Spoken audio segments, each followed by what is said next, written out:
I am Riley, 33 years old, and the morning after my brother's lavish Malibu wedding, I woke up to find $250,000 wiped from my bank account. My mother sat across the kitchen island, sipping a latte entirely unbothered as she told me I was young enough to earn it back. I did not scream or cry. Instead, I set down my plate of eggs and realized my family was about to learn a very hard lesson about federal tax law.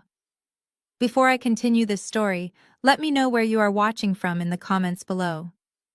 Hit like and subscribe if you have ever had to teach a toxic family member that your silence is not a weakness. The morning sun was pouring through the floor-to-ceiling windows of the rented Malibu estate. The house was a sprawling, modern masterpiece, with an infinity pool overlooking the Pacific Ocean. It was the perfect backdrop for my brother Jason and his new wife Kendra to celebrate their union. Kendra was a luxury art broker who demanded nothing but the finest things, and Jason, whose tech startups consistently failed, was desperate to maintain the illusion of being a wildly successful executive. I was sitting at the massive marble kitchen island, enjoying the quiet before the rest of the house woke up. I opened my laptop and logged into my banking application. My goal was simple. I needed to pay the final invoice for the wedding caterer. I had already contributed more than my fair share to this wedding, but it was never enough for them. I typed in my password expecting to see my usual balances. Instead, a glaring zero stared back at me from my primary checking account. I refreshed the page, assuming it was a glitch. The number did not change. I clicked on the transaction history and felt the air leave my lungs. A wire transfer for $240,000 had been initiated and cleared just hours ago. The destination was an escrow account I did not recognize.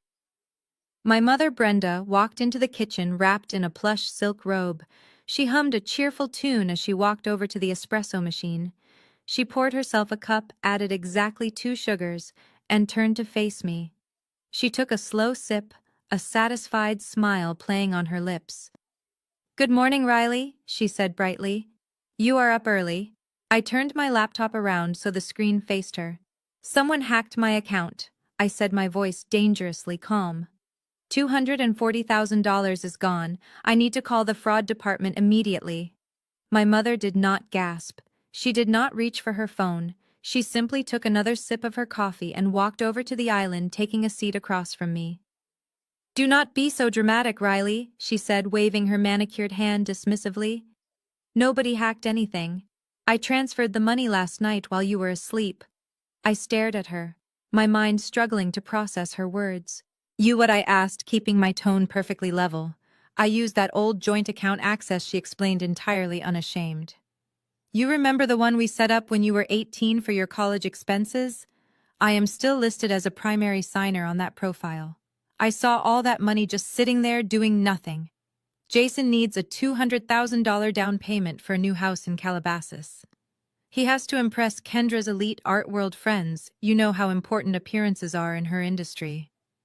The other $40,000 went to covering the rest of the wedding vendors." She looked at me as if she had just explained a simple recipe, not confessed to stealing $250,000. "You stole my money to buy Jason a house?" I stated, stripping away all emotion from my voice. "Oh, stop using such ugly words," she scoffed, rolling her eyes. "It is family money. Jason is building a future, a legacy. You are 33, single, and you just sit behind a computer all day looking at spreadsheets. What do you even need that much cash for? You are still young. You will earn it back." The sheer audacity of her statement hung in the air between us. For my entire life, Jason had been the golden child. He was allowed to fail, to lie, and to manipulate while I was expected to fund his mistakes. My parents constantly drained my resources to prop up his fragile ego. But this was different. This was not a few $100s or a co-signed lease. This was life-altering money. What my mother did not know, and what Jason was too arrogant to ask about, was the true nature of my job. I did not just look at spreadsheets. I was a forensic accountant, and that account she so casually emptied was not my personal savings. I looked at my mother, noting the smug satisfaction radiating from her posture. She expected me to cry. She expected me to beg or to throw a tantrum so she could call me hysterical and justify her actions. I did none of those things. I simply closed my laptop with a soft click. "You have until 5 this evening to return every single cent," I said, my voice dropping to a whisper that commanded the room. My mother laughed loudly, tossing her head back. "Or what, Riley? What are you going to do? Ruin your brother's honeymoon? You are so selfish." I stood up, picked up my empty coffee mug, and walked it to the sink. I did not raise my voice or show a single ounce of fear. I turned back to look at her one last time before leaving the kitchen. "I am not going to do anything, Mom," I replied softly. "But the federal government will." Before my mother could even register the weight of my words, the kitchen doors swung open. In walked Jason and Kendra, looking like a spread from a luxury lifestyle magazine. They were practically glowing with post-wedding bliss. Jason was wearing a crisp linen shirt unbuttoned just enough to show off his tan, and Kendra looked flawless in a silk resort wear set that probably cost more than my first car. But what immediately caught my eye was the heavy, gleaming metal resting on both of their wrists, matching solid gold Rolex watches. "Well, good morning to the early birds," Jason announced, walking over to kiss my mother on the cheek. He did not even look at me. "Mom, that caterer was incredible. The caviar bar was an absolute hit with Kendra's clients." Kendra glided over to the espresso machine, her eyes sweeping over me with practiced condescension. I was wearing my usual travel attire, a simple tailored navy suit I had bought off the rack years ago. It was practical, professional, and entirely invisible to someone who lived and breathed high-end fashion. "Riley, you are already in a suit?" Kendra sighed, her tone dripping with fake pity. "We are in Malibu. It is the day after my wedding. You really need to learn how to turn off the spreadsheets and live a little. You cannot take all those pennies to the grave with you. Stop hoarding your money and buy yourself something nice for once. Maybe a personal stylist." I looked at the heavy gold watch sliding down her wrist as she reached for a coffee mug. I wondered exactly how many of my clients' federal tax dollars went into financing that particular piece of jewelry. "I am afraid my budget is a bit tight this morning, Kendra," I said smoothly. "Because your husband and my mother decided to empty my bank account while I was sleeping." Jason let out a loud, exasperated groan, leaning back against the marble counter. "Oh, come on, Riley. Are we really doing this right now? Mom told me she was going to move some funds around. It is a family account. I needed to lock down the Calabasas house before another buyer swooped in. You know my startup is about to close a massive Series A funding round next month. I will pay you back with interest. Stop being so dramatic." He waved his hand exactly the way my mother had, completely dismissive of the fact that he had just committed felony theft. He genuinely believed that because he was the golden child, the rules of the real world simply did not apply to him. "There is no funding round, Jason," I said, staring directly into his eyes. "You have defaulted on your last 3 business loans, and that was not a family account. I need $240,000 wired back into my account by 5 o'clock this evening. If the funds are not there, I will not be the one coming after you." Before Jason could formulate a lie to defend his failing business, heavy footsteps echoed from the hallway. My father Thomas marched into the kitchen. He had clearly heard the tail end of the conversation, and his face was flushed red with anger. He did not ask what was going on. He did not ask for my side of the story. He immediately went on the offensive to protect his only son. My father slammed his fist down on the marble island. The coffee cups rattled. "That is enough," he bellowed, pointing a thick finger in my face. "You are not going to stand here and harass your brother on his honeymoon. Jason just got married. He is building a future for this family. All you do is count other people's money and complain." I did not flinch. I did not blink. I just looked at the man who was supposed to protect me, watching him fiercely defend the son who was robbing me blind. "I am not complaining, Dad," I replied evenly. "I am giving him a deadline." My father sneered, his face inches from mine. "You listen to me very carefully, Riley. If you ruin this weekend, if you make one more threat about this money, I will call my lawyer on Monday morning and write you out of my will entirely." You will not see a single dime of my estate. Do you understand me? The threat was supposed to break me. It was the ultimate weapon he had used to control me my entire life. But looking at Jason's smug grin and my parents' angry faces, I felt absolutely nothing. I knew the truth about my father's estate. He was drowning in debt, taking out second mortgages to fund Jason's failed ventures. There was no inheritance to lose. I understand perfectly, I said. Without another word, I picked up my laptop. I carefully slid it into my leather travel bag and zipped it shut. I slung the bag over my shoulder, grabbed my car keys, and walked toward the door. I did not look back. Let them enjoy their matching watches and their stolen caviar. The countdown had already started. My hand was inches from the heavy brass handle of the front door when the sharp vibration of my phone broke my stride. I paused, pulling the device from my coat pocket. The screen displayed a toll-free number I knew intimately. It was the corporate fraud division of my primary banking institution, a direct security line reserved exclusively for high-net-worth enterprise accounts and corporate clients. I did not step outside. Instead, I slowly turned around on the hardwood floor, facing the kitchen one last time.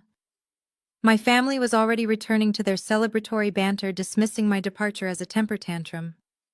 Jason was pouring another shot of espresso, and my father was clapping him on the shoulder, praising his fictitious business acumen. My mother was admiring her reflection in the dark glass of the microwave door. They looked so incredibly safe in their bubble of entitlement, entirely convinced that they had won yet again. I swiped the screen to answer and lifted the phone to my ear. "Miss Riley," a deep voice said. "This is Agent Miller with the Enterprise Fraud Division. We detected a high-velocity wire transfer of $240,000 from your master account at 4 this morning. Due to the destination being an unverified escrow service, our system flagged it for immediate review. Did you authorize this transaction?" The kitchen was still buzzing with low conversation, but I locked eyes directly with Jason. His smile faltered slightly as he noticed I was still standing in the hallway, staring a hole right through him. I took a deep breath and spoke with absolute clarity, ensuring my voice carried across the room. "Yes, Agent. That $240,000 was not personal savings. It is a federal tax escrow holding for my corporate client, pending an IRS audit. Yes, the wire was unauthorized. The effect was instantaneous and absolute." The clinking of coffee cups stopped. My father's hand froze halfway to Jason's shoulder. My mother spun around, her face instantly pale. The smug, self-satisfied smirk on Kendra's face vanished, replaced by a look of sheer, unadulterated terror. The room went dead silent. The only sound left in the massive Malibu estate was the gentle hum of the refrigerator. Agent Miller remained strictly professional on the line. "Understood, Miss Riley. Because this involves federal tax holdings, we are legally required to notify the IRS Criminal Investigation Division and immediately freeze the receiving account. We will also need to file a suspicious activity report regarding the origin of the authorization. Do you know who initiated the transfer?" I shifted my gaze to my mother. She looked like she was going to be sick. The color had completely drained from her cheeks, and her hands were trembling so violently that the porcelain cup rattled against its saucer. I let the silence stretch for 5 agonizing seconds, making sure she felt the full weight of a federal prison sentence hovering over her head. "Yes," I replied smoothly. "The unauthorized user accessed the funds via an outdated joint account portal linked to my childhood profile. The primary signer on that old profile is my mother, Brenda. You will find her digital signature and IP address on the transfer log." "Thank you for the confirmation," the agent said. "We are locking down all associated accounts to prevent further capital flight. A fraud packet will be sent to your secure email. We advise you to contact your corporate legal counsel immediately. I will be filing the police report within the hour," I assured him. "Thank you, Agent Miller." I lowered the phone and slid it back into my pocket. No one moved. Absolutely no one breathed. The air in the kitchen was suddenly thick with panic. Jason swallowed hard, his facade of wealth crumbling. He knew enough about business to understand the gravity of those words. Kendra, a woman who built her entire career on assessing legal provenance, instantly calculated the catastrophic damage this would do to her reputation. She took a slow, deliberate step away from her new husband. My father, who just 2 minutes ago was threatening to disinherit me, stared at the floor as if the marble tiles had suddenly turned into quicksand. They had expected me to scream. They had expected me to fight for my money, like a desperate child begging for scraps of respect. They had built their entire dynamic on the assumption that they could walk all over me and I would simply take it. But they miscalculated. I did not need to raise my voice. The United States government was about to do that for me. "Have a wonderful honeymoon, Jason," I said quietly. The door clicked shut behind me, sealing them inside their own self-made disaster. I stood on the front porch for a moment, the cool ocean breeze brushing against my face. Through the thick mahogany door, the heavy silence inside the house finally broke. I could hear Jason let out a loud, forced bark of laughter. It was the sound of a man desperately trying to convince himself that he was still in control. "Oh my God!" Jason scoffed, his voice carrying through the wood. "She actually hired someone to fake a phone call. Did you hear how robotic that guy sounded? What an absolute psychopath!" My mother immediately latched onto his denial, her voice rising in pitch as relief washed over her. "I knew it," Brenda gasped. "I knew she was just putting on a show. Federal tax escrow. Please, she is a glorified bookkeeper. She just wanted to scare us because she is jealous of you and Kendra. She has always been so dramatic. She cannot stand seeing anyone else happy." "Let her throw her little tantrum," my father added, his tone dripping with disdain. "If she wants to play games, let her. She will come crawling back when she realizes she has alienated the only family she has." I shook my head, a genuine smile touching my lips for the first time that morning. Their arrogance was truly their greatest vulnerability. They had spent so many years underestimating me that they could not fathom a reality where I possessed real power. They chose to believe a comfortable lie rather than face the terrifying truth. I walked down the sweeping driveway toward the heavy iron gates where my ride was waiting. A sleek black SUV pulled up, the tires crunching softly on the gravel. The driver stepped out to open the door for me, glancing at my composed expression. "Heading to Los Angeles International Airport, miss?" he asked politely. "Yes, please," I replied, sliding into the leather back seat. "And I am in a bit of a rush." As the vehicle pulled away from the Malibu estate, leaving my family behind in their delusion, I unzipped my travel bag and pulled out my laptop. I connected to the secure mobile hotspot and opened my administrative financial dashboard. For years, I had quietly functioned as the financial safety net for my family. I co-signed loans to secure better interest rates for them. I kept emergency credit cards active under my name for their unexpected expenses. I subsidized their lifestyle under the guise of being a supportive daughter. That support ended today. I navigated to the first account on the list.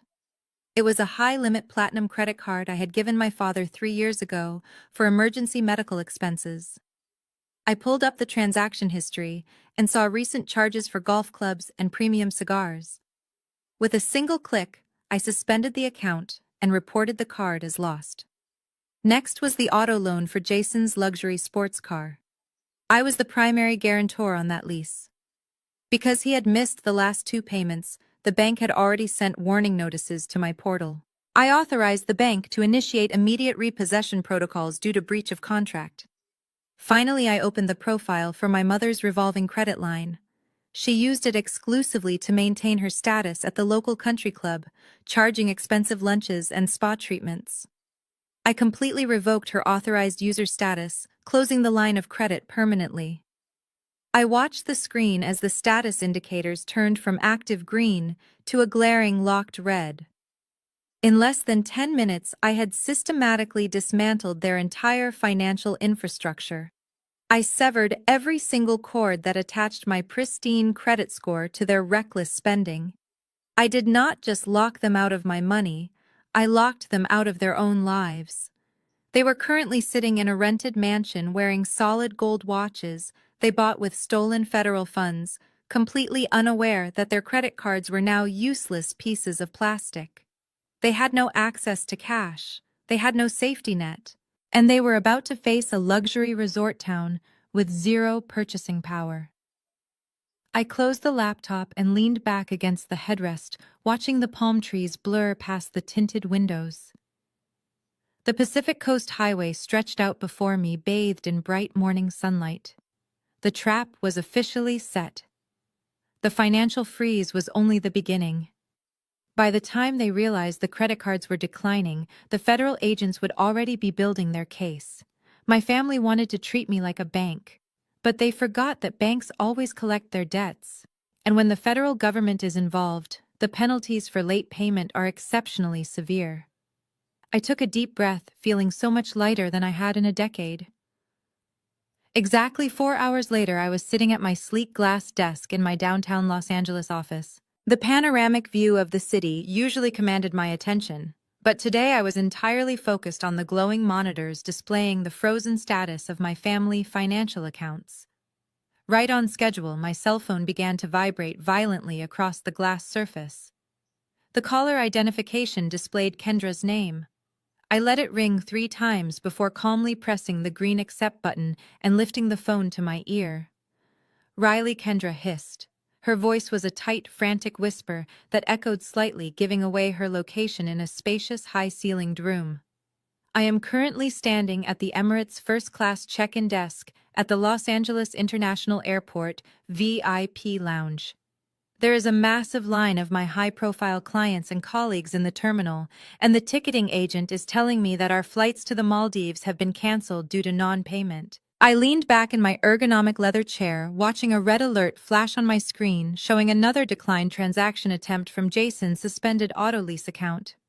"Oh," I replied evenly. "That sounds like a very stressful way to start a honeymoon, Kendra. Do not use that tone with me." She snapped, her voice trembling with a mixture of absolute rage and deep public embarrassment. Jason tried to give them his exclusive black card to rebook the tickets and the machine declined it. It declined it twice, Riley.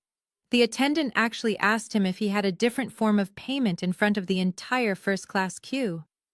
I have never been so humiliated in my entire life. Jason is currently on the phone with his bank, yelling at some customer service representative about a system error. "But I know this is your doing. You locked the accounts just like you threatened to do this morning. I did warn you all that there would be severe consequences for stealing federal tax funds," I reminded her gently. "I simply removed myself from your financial ecosystem. What Jason is experiencing right now is not a system error. It is reality." Kendra let out a sharp, ragged breath. "I do not care about your petty family drama or whatever accounting lies you told your mother this morning. I care about my reputation. If my clients see me getting turned away from a flight because of a declined credit card, my career as a luxury art broker is completely over.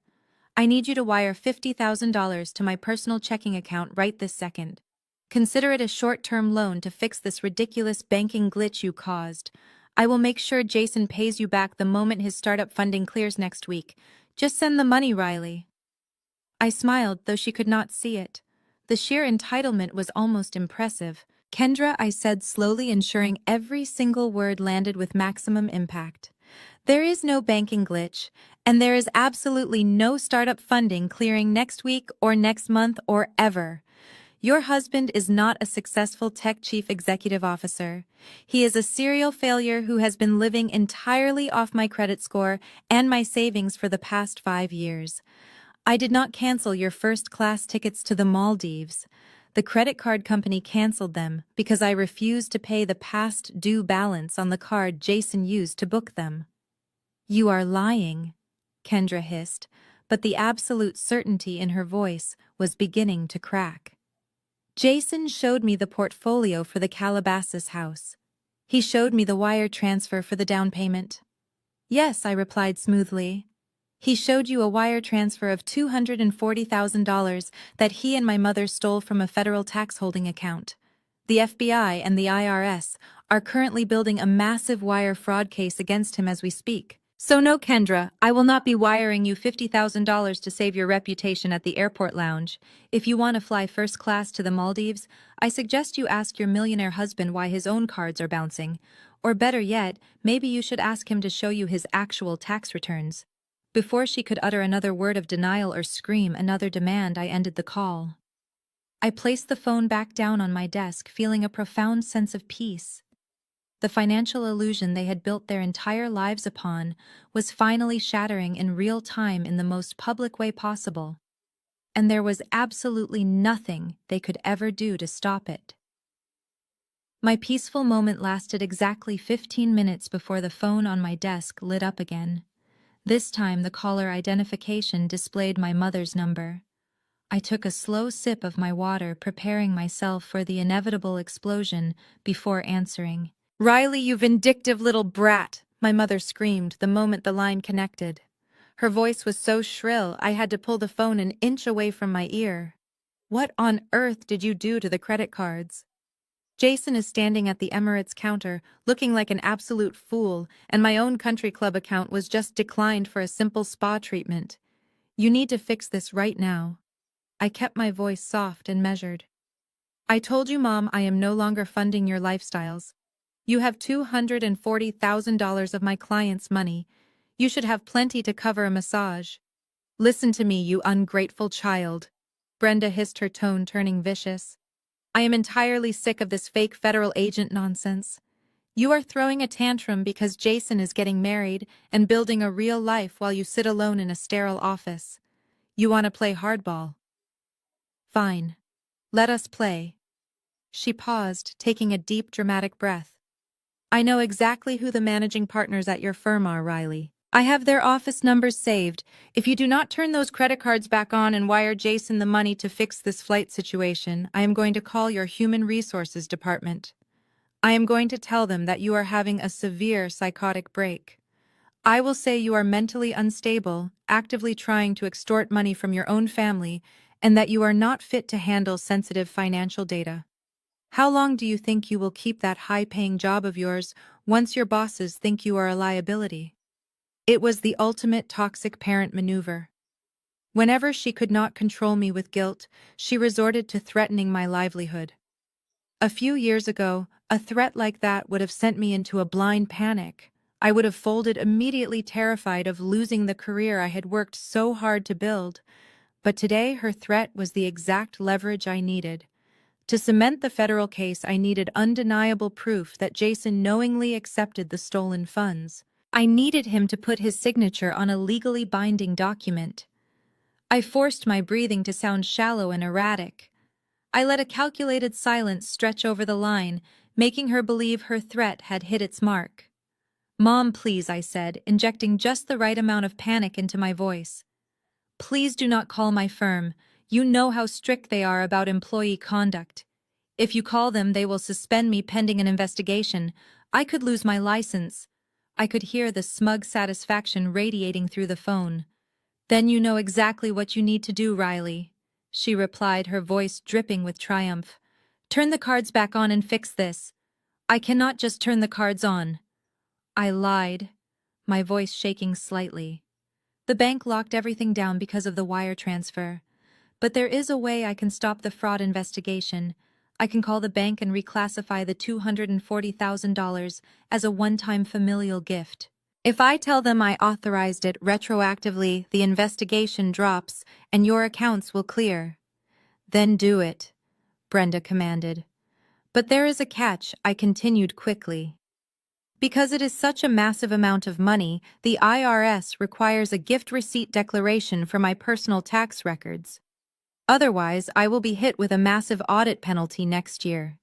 If I am going to forgive this money and let Jason keep it for the house, he has to sign a legal document acknowledging it was a gift from me." My mother let out a heavy sigh of annoyance, but I could tell she had taken the bait hook, line, and sinker. "Fine," she snapped.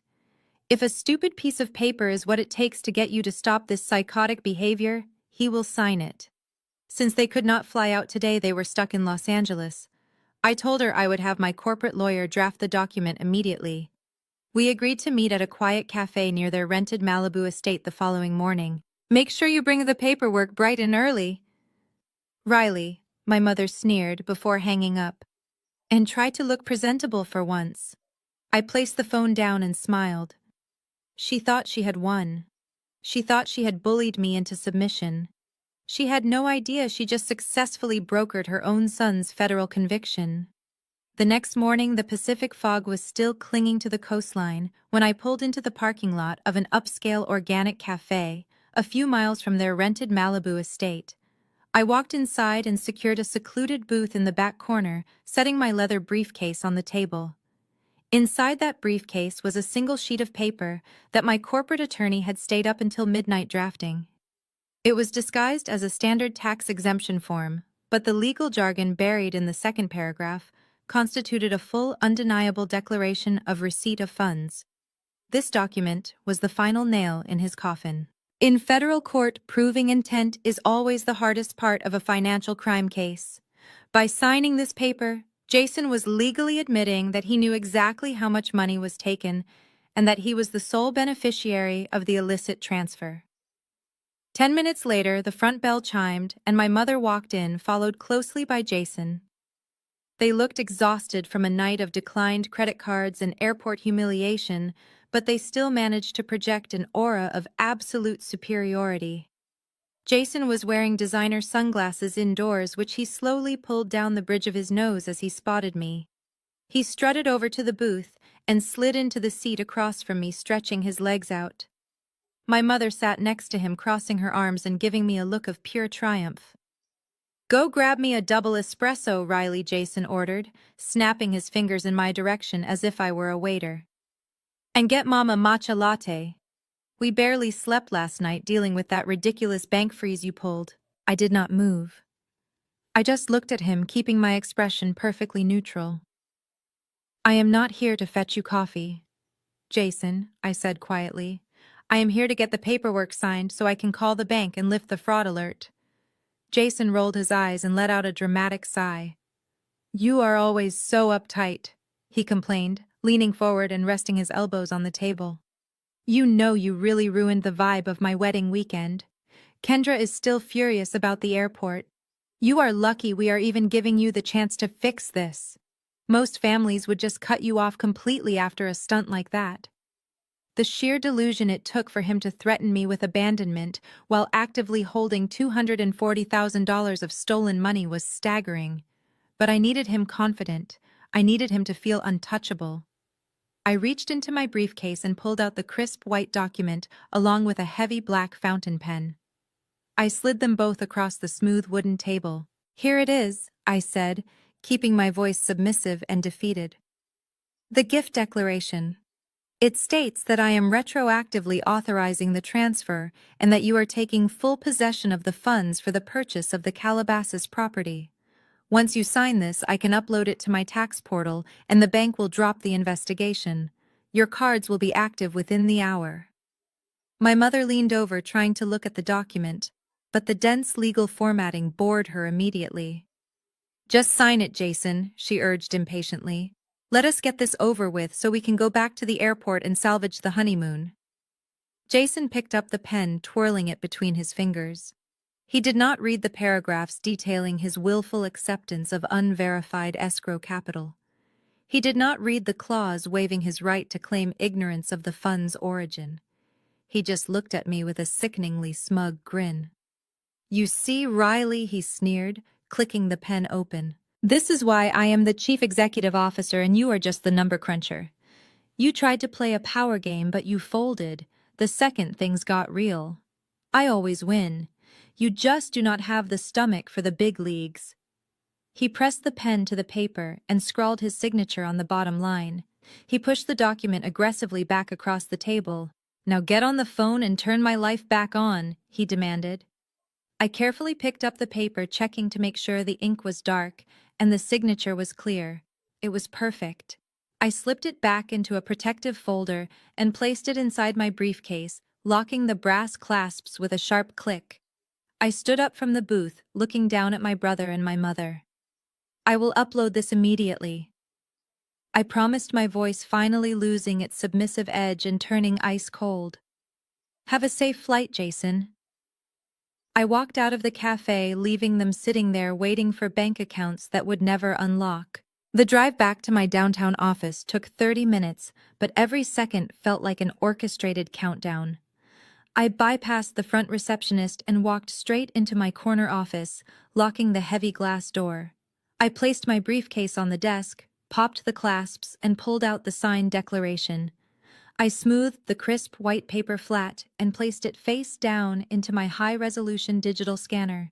The machine whirred to life, capturing his signature in perfect forensic detail. Physical evidence was secured. Now I needed the digital kill shot. I sat down in my ergonomic chair and woke up my multi-monitor workstation. As a forensic accountant, my job was to find the ghosts in the machine. People always think money just disappears, but money leaves a footprint. You just have to know which digital shadows to chase. I logged into my encrypted portal, bypassing biometric authentication, to access the bank's raw server logs. I was not looking at clean banking interfaces anymore. I was looking at lines of raw transaction data, timestamps, and routing protocols. First, I needed to isolate the exact moment my mother breached the account. I ran a query for the $240,000 wire transfer. The system immediately spit back a string of alphanumeric codes. I highlighted the authorization sequence. My mother had used her old legacy credentials to access the joint profile, but to authorize a transfer of that magnitude, she had to bypass a secondary security prompt. She had digitally forged my electronic signature. I pulled the IP address attached to that specific login attempt. It took me 30 seconds to run a geolocation trace on the data.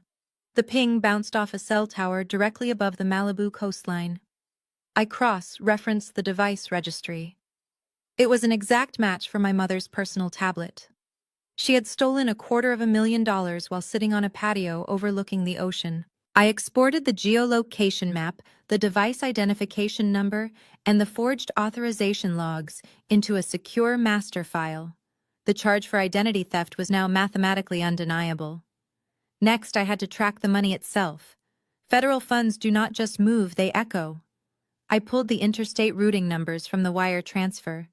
The money had bounced from my corporate escrow account in California to a regional clearinghouse in Nevada, before finally settling into an unverified third-party holding account. I ran a background check on the holding account and smiled grimly. It was a shell company set up by the Calabasas real estate broker.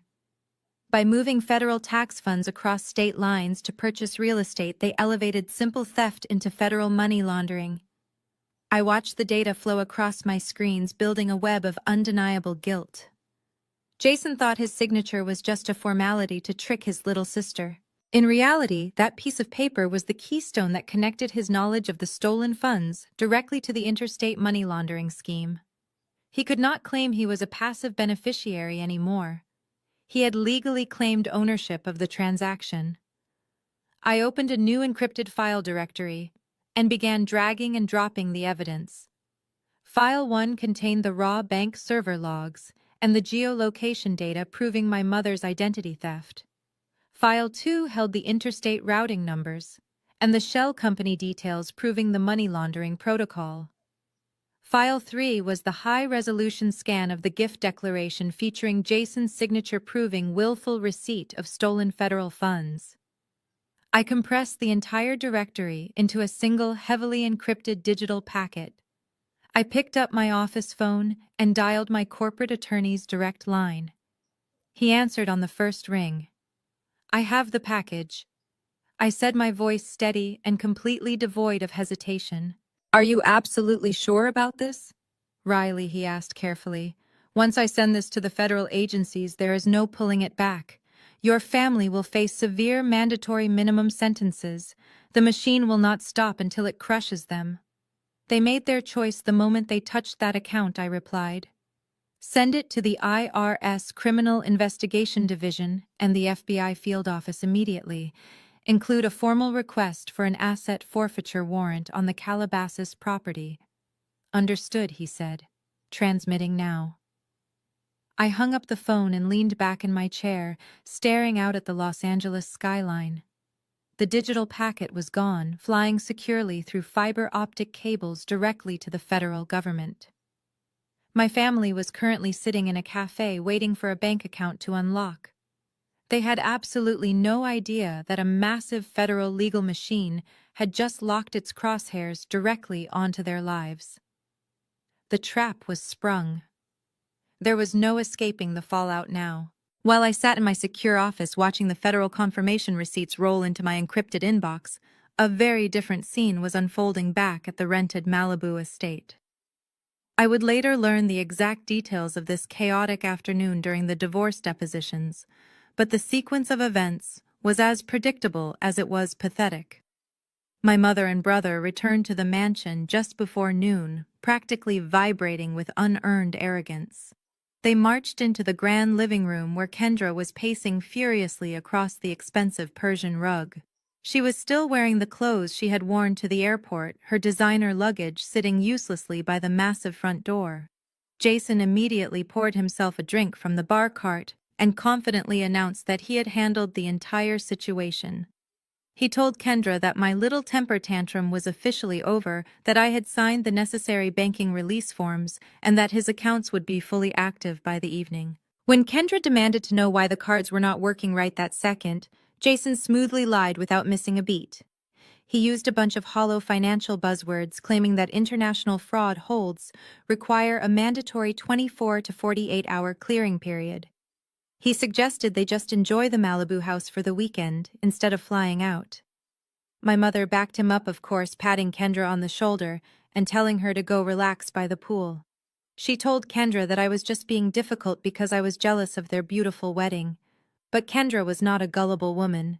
She survived in the cutthroat world of luxury art brokering because she knew exactly how to spot a forgery.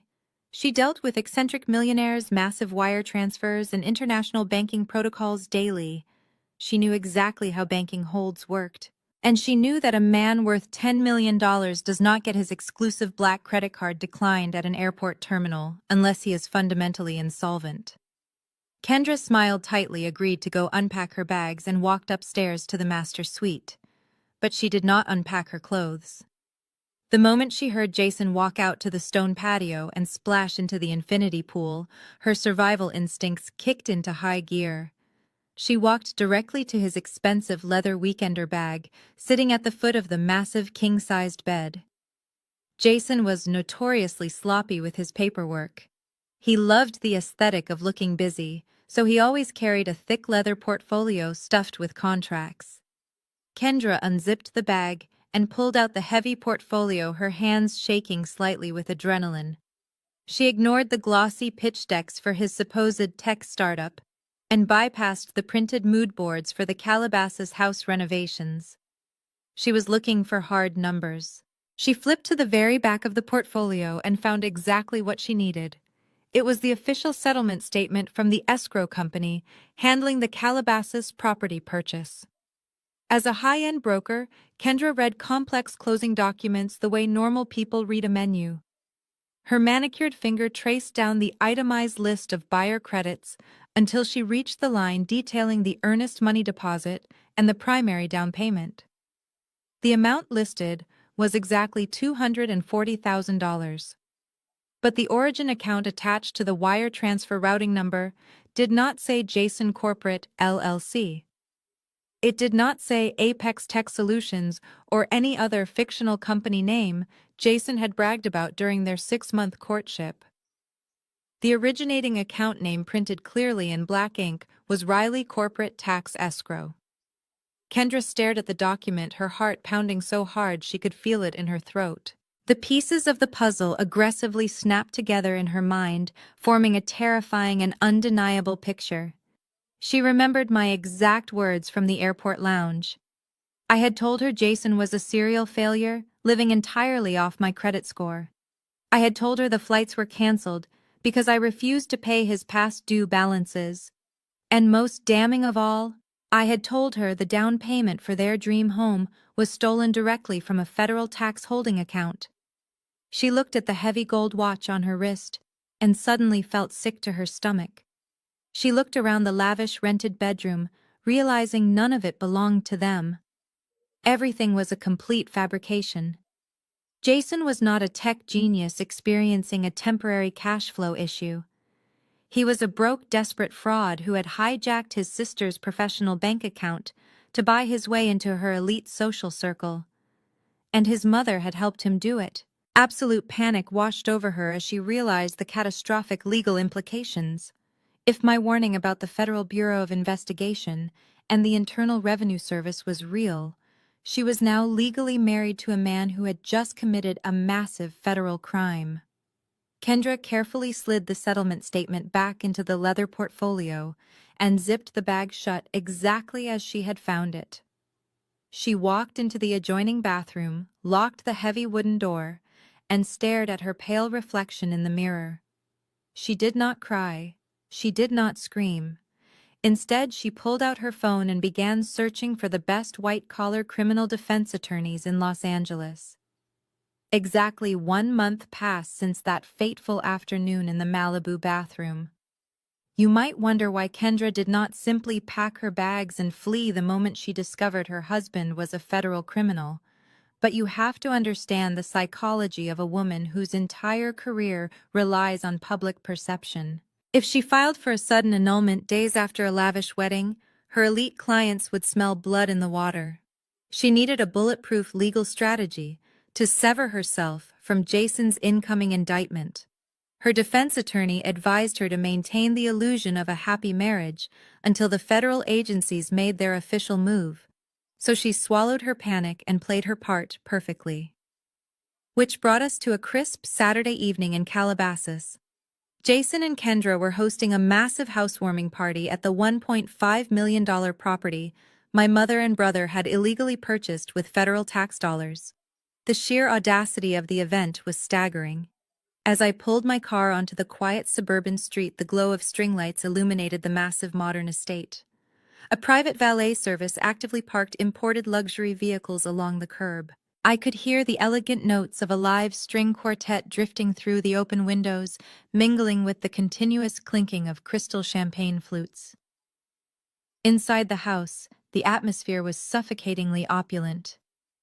The sprawling living room was packed with Kendra's high-net-worth art clients, eccentric gallery owners, and wealthy private collectors. Waiters in crisp black uniforms circulated with silver trays of imported caviar and delicate truffle tarts. Kendra was floating through the crowd, wearing a stunning emerald green evening gown. She smiled warmly, laughed at dull jokes, and kissed cheeks, making seamless introductions. To the untrained eye, she looked like the epitome of success. But I knew the truth. Beneath the flawless makeup, she was a woman standing on the edge of a cliff. Every time a car door slammed outside, her eyes darted toward the entrance, terrified that the authorities had finally arrived. Jason, on the other hand, was completely ignorant of his impending doom. He was standing near the custom marble fireplace, holding a glass of 20-year-old scotch, holding court with a group of older wealthy investors Kendra had introduced him to. He was playing the role of the visionary tech chief executive officer to absolute perfection. I watched from the shadows of the hallway as he boldly gestured with his free hand, loudly bragging about a massive funding round that did not actually exist. He spoke about market disruption with the effortless confidence of a man who believed his own lies. He was so deeply entrenched in his fantasy that he actually believed he belonged in this room among real millionaires. He was completely blind to the nervous tension radiating from his new wife. My parents were equally intoxicated by the stolen luxury. My mother, Brenda, was wearing a brand-new designer dress, holding a glass of expensive reserve wine, laughing loudly with Kendra's sophisticated friends. She was eagerly pointing out the custom architectural details of the house, taking full credit for raising such an ambitious son. She told anyone who would listen how proud she was of Jason's tech empire, erasing the fact that she had personally forged a digital signature to steal the money funding this entire charade. My father Thomas was standing by the outdoor fire pit, smoking a premium Cuban cigar, acting like the patriarch of a modern dynasty. He looked incredibly proud, entirely convinced that his massive gamble on the golden child had finally paid off. They had built a beautiful shimmering castle out of stolen federal funds, and tonight was their grand coronation. The entire family was drunk on the illusion of high society. They had completely forgotten the serious warning I gave them exactly a month ago. They assumed that because my bank accounts had miraculously unfrozen, and because the police had not immediately knocked on their door, that my threats were empty. They thought they had outsmarted the system. They thought they were untouchable and beyond the reach of the law. I stood alone in the grand entryway, adjusting the cuffs of my sharp-tailored charcoal suit. I had not been invited to this celebration of theft. My mother had explicitly told me I was banned from the property, so I would not ruin their aesthetic with my boring corporate energy. But I was not here to drink their champagne or eat their caviar. I was here to witness the finale. I took a deep breath, letting the cool evening air fill my lungs before stepping out of the shadows and walking directly into the center of their glittering fake world. The heavy custom oak doors were propped wide open to let the cool evening breeze circulate through the massive estate. I walked over the threshold and stepped directly into the grand foyer. For my entire adult life, my family had mocked my wardrobe. They called my practical business attire cheap and depressing. They assumed I dressed modestly because I was a failure who could not afford luxury. But tonight, I was not wearing off-the-rack department store clothes. I was wearing a bespoke charcoal gray designer suit tailored perfectly to my exact measurements. Underneath the structured jacket, I wore a crisp white silk blouse. My hair was styled in a sleek professional blowout, and my posture was entirely unyielding. I looked exactly like what I was, which was a highly successful corporate investigator, preparing to dismantle a financial criminal. The foyer was illuminated by a massive crystal chandelier that cast fractured light across the polished marble floors. As I stood there taking in the sheer scale of the stolen property, I saw my father break away from a group of men near the indoor bar. Thomas had spotted me. His face instantly contorted from the jovial, proud patriarch into a mask of pure, venomous panic. He hastily excused himself from the conversation and marched toward the entryway, his heavy footsteps echoing slightly over the string quartet playing in the next room. Before I could step further into the house, he intercepted me. He moved with an aggressive, frantic energy, physically planting his large frame directly in my path and blocking my access to the main living room. He reached out and clamped his thick hand around my upper arm, his fingers digging painfully into the expensive fabric of my suit sleeve. "What in the hell do you think you are doing here, Riley?"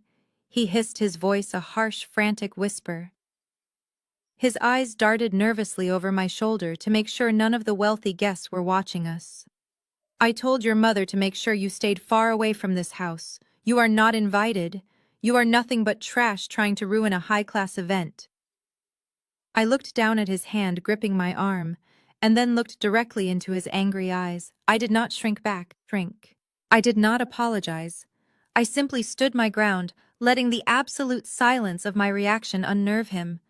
"Get out of here before I have security throw you off the property," he threatened, pulling me slightly toward the open front door. "Jason is finally establishing himself with real money and real power. I will not let a bitter, jealous spinster drag him down tonight." He expected me to argue in hushed tones. He expected me to cry and retreat into the night, just like the obedient scapegoat I had always been. But I knew the rules of high society better than he ever would. Wealthy people despise public conflict.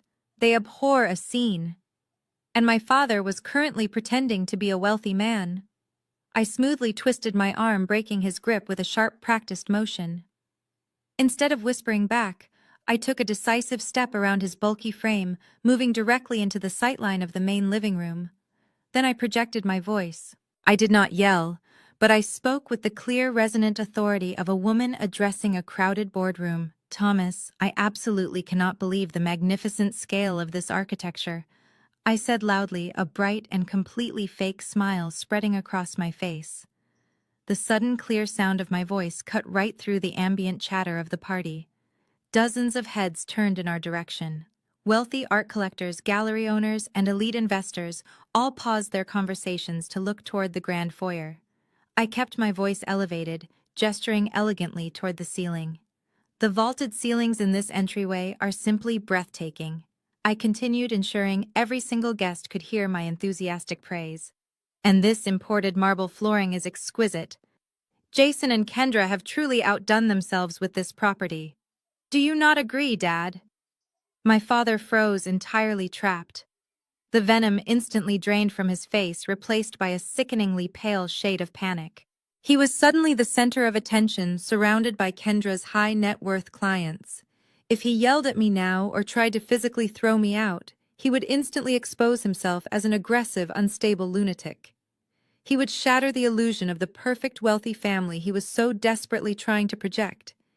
He had absolutely no choice but to play along. He swallowed hard, his jaw clenching so tightly I thought his teeth might crack. "Yes," he muttered, forcing a strained, unnatural smile for the audience watching us. "Yes, it is a beautiful house, Riley." I smiled brightly at him, acknowledging his absolute defeat. "Thank you so much for the warm welcome," I said, my tone dripping with polite sarcasm. "I think I will go congratulate the happy couple now." I left him standing there paralyzed by his own social anxiety and walked smoothly into the heart of the party. The guests quickly returned to their drinks and their conversations, completely unaware of the brutal psychological warfare that had just taken place. I accepted a crystal flute of champagne from a passing waiter and scanned the crowded room. I had successfully breached their fortress. Now it was time to find Kendra and plant the final seed of destruction before the authorities arrived to finish the job. I spotted her standing near an elaborate tower of champagne flutes in the main dining area. Kendra was laughing at a joke told by a man I recognized from Forbes magazine as a large private art collector. She looked radiant, but I could see subtle signs of immense physical stress. Her knuckles were white where she gripped her glass, and her eyes darted toward the front entrance. I glided through the crowd of millionaires, my charcoal suit blending into the sea of high-end attire. I stopped just behind her, waiting patiently for the collector to excuse himself to take a call. The moment he stepped away, Kendra turned around to grab another glass from the tower. She froze the instant she saw me standing there. The forced smile vanished from her lips completely. "What are you doing here, Riley?" she whispered, her voice tight and desperate. She took a quick step closer to me, trying to use her body to shield our conversation from the surrounding guests. "If you make a scene tonight, I swear I will have you arrested for trespassing. This is my house." I took a slow sip of my champagne, letting the crisp bubbles burst against my tongue. "I am not here to make a scene, Kendra," I replied, my voice barely above a whisper, but carrying absolute authority. "And we both know this is not your house. We both know exactly whose money paid for the marble floor we are standing on." Kendra swallowed hard, her throat visibly working. She glanced around, frantically terrified that someone might overhear us.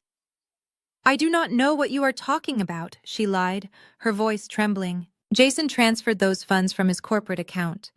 He showed me the settlement statement." "He showed you a settlement statement with my name on it," I corrected smoothly. "A settlement statement tied directly to a stolen federal tax escrow account." I saw the panic in your eyes at the airport, Kendra. "You are an incredibly smart woman. You survive in the cutthroat luxury art market because you know how to authenticate value. You spot forgeries for a living?" I leaned in slightly, closing the physical distance between us until I could smell her expensive floral perfume. I kept my expression perfectly pleasant, as if we were discussing the weather.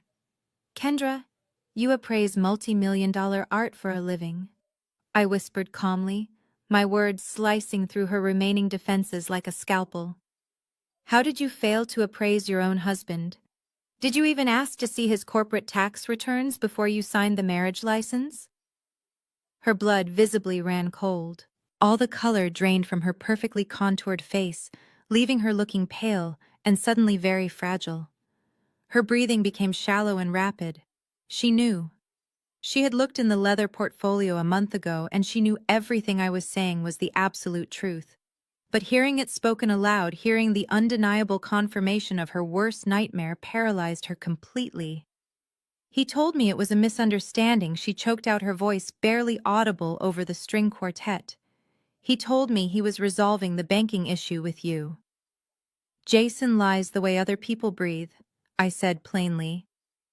He has no tech startup. He has no Series A funding. He has a pile of defaulted loans and a mountain of credit card debt that I stopped paying for exactly 1 month ago. You married a man whose entire existence is a carefully constructed forgery, and because you legally tied yourself to him, you are now standing in the blast radius of a federal crime. I took another sip of champagne, watching her process the catastrophic reality of her situation. In federal investigations, they use a protocol called marital asset forfeiture, I explained casually, as if I were giving her friendly financial advice. It means that when the Department of Justice seizes this house, they will also seize every single asset tied to the household. Your personal bank accounts, your art commissions, your business licenses, everything goes down with the ship. Kendra stared at me, her eyes wide with sheer unadulterated terror. She looked like she was going to faint right into the champagne tower. I reached out and gently patted her arm, a gesture of fake sympathy for the audience watching us. If I were you, Kendra, I would stop pouring champagne and start looking for his real financial documents, I suggested softly. You might want to know exactly how much prison time you are currently accessory to. I stepped back, giving her a polite smile, and turned away, melting back into the crowd of oblivious wealthy guests. I left her standing there, vibrating with absolute panic, the seed of destruction firmly planted in her mind. Kendra did not stay by the champagne tower for another second. The elegant facade she had maintained all evening completely shattered the moment I disappeared into the crowded room. She set her crystal flute down on a passing waiter's silver tray with a sharp clink and practically ran toward the grand staircase. She pushed past a group of elite gallery owners, offering a tight, breathless excuse about needing to check on the catering staff. Her heart hammered violently against her ribs. She reached the second-floor landing and hurried down the long-carpeted hallway toward the master wing. At the very end of the corridor was Jason's private home office. He had insisted on outfitting the room with solid mahogany doors and a heavy deadbolt, claiming his tech startup required maximum corporate security. He always kept it locked. But Kendra had watched him slip the spare brass key inside a decorative porcelain vase on the hallway console table a week ago. Kendra reached into the vase, her fingers blindly scraping the bottom until she felt the cold metal. She pulled the key out, shoved it into the deadbolt, and turned it with a sharp click.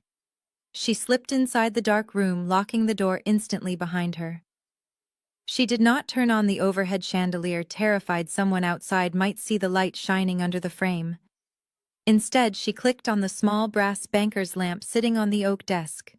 The desk was staged to look like the workspace of a visionary, but Kendra bypassed the computer, knowing Jason would have password-protected his digital files.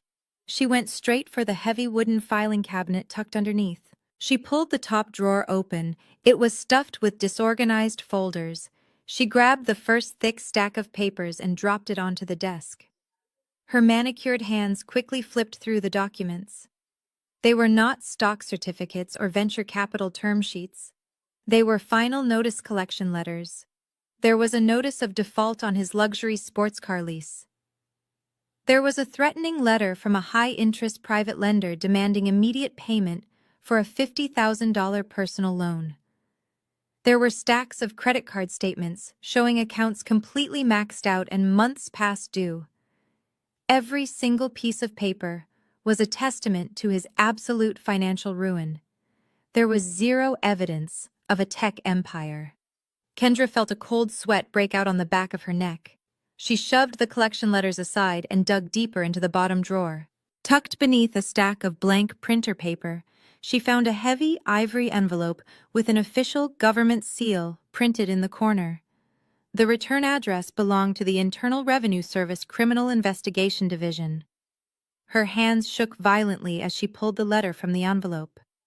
It was not addressed to Jason. It was a formal notice of federal inquiry addressed directly to my corporate firm, referencing the exact escrow holding account I had mentioned downstairs. The document detailed a massive unauthorized wire transfer of $240,000. It explicitly warned that any assets purchased with the stolen funds would be subject to immediate federal seizure. Kendra dropped the letter onto the leather desk pad. The printed words blurred together as tears of absolute panic welled up in her eyes. I had not been lying to scare her. Every terrifying thing I whispered to her was documented truth. The beautiful $1.5 million house she was hosting a party in was essentially a federal crime scene. The luxury cars, the designer clothes, the catered caviar were all bought with stolen government money. She gripped the edge of the heavy oak desk, trying to steady her trembling legs.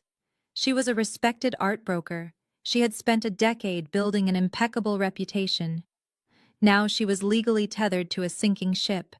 She had signed a marriage certificate binding her assets and her future to a man heading directly to federal prison. When the authorities raided this house, they would not care that she was ignorant of the crime. They would freeze her bank accounts, confiscate her business licenses, and drag her name through the mud on national television. Kendra looked at the glowing green numbers on the digital desk clock. Her house was full of millionaires drinking champagne, and her entire life was completely over. She had to find a way to sever herself from Jason before the flashing red and blue lights appeared in the driveway. She shoved the documents back, locked the cabinet, and turned off the brass lamp. Survival was the only thing that mattered to her now. Kendra stepped out of the dark office and closed the heavy mahogany door quietly behind her. Her hands were still shaking, but the paralyzing fear had completely transformed into a blinding white-hot rage. She walked briskly down the carpeted hallway toward the grand staircase. Halfway down the corridor, she collided right into Jason. He was walking upstairs with an empty crystal glass in his hand, smelling of expensive scotch and cheap cologne. "Hey, babe," he said casually, flashing that perfect practiced smile. "People are asking for you downstairs. The caterers want to know if they should bring out the dessert trays." Kendra grabbed him by the lapels of his custom blazer and shoved him hard against the hallway wall. The heavy thud of his back hitting the drywall was masked by the loud music drifting up from the living room. Jason's smile instantly vanished, replaced by a look of genuine shock.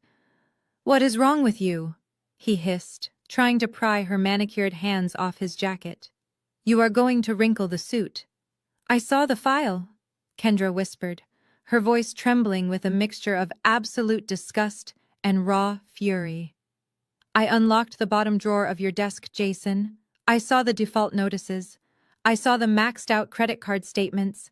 And I saw the letter from the Internal Revenue Service addressed to your sister." All the color drained from Jason's face. For the first time since I had known him, the arrogant golden child looked completely terrified. He opened his mouth to speak, to spin another intricate web of lies, but Kendra cut him off before he could utter a single syllable. "Do not you dare lie to me," she warned, her nails digging painfully into his chest. "Riley told me everything downstairs. She told me you stole federal tax money to buy this house. I did not want to believe her. I wanted to believe the man I married was just going through a rough patch. But you are not a chief executive officer, Jason. You are a broke, pathetic criminal, and you used my name to launder stolen government funds." Jason swallowed hard, his eyes darting frantically toward the staircase to ensure no one was listening. "Kendra, listen to me," he pleaded, his voice dropping to a desperate whisper. "It is just a temporary cash flow problem. I have investors lined up. I am going to pay the account back before the federal agents even realize it is missing. I just needed this house to secure the optics for my next pitch." "Optics," Kendra repeated, letting out a sharp, humorless laugh. "You risked my entire career and my freedom for optics." Before Jason could respond, the floorboards creaked. My mother, Brenda, appeared at the top of the stairs holding a fresh glass of wine. She had followed Jason up, looking for a quiet moment away from the crowd. She took one look at Kendra pinning Jason against the wall, and her face hardened into a mask of maternal indignation. "What on earth is going on here?" Brenda demanded, marching over to them. "Let go of your husband, Kendra. Have you lost your mind? Your son is a federal criminal," Kendra snapped, finally releasing Jason's lapels and taking a step back. "He has no money, Brenda. He financed this entire fake life with stolen funds, and you helped him do it. I saw the escrow documents." Instead of looking ashamed or panicked, my mother simply rolled her eyes and took a sip of her wine. She looked at Kendra with utter disdain. "Oh, please," Brenda scoffed, waving her hand dismissively.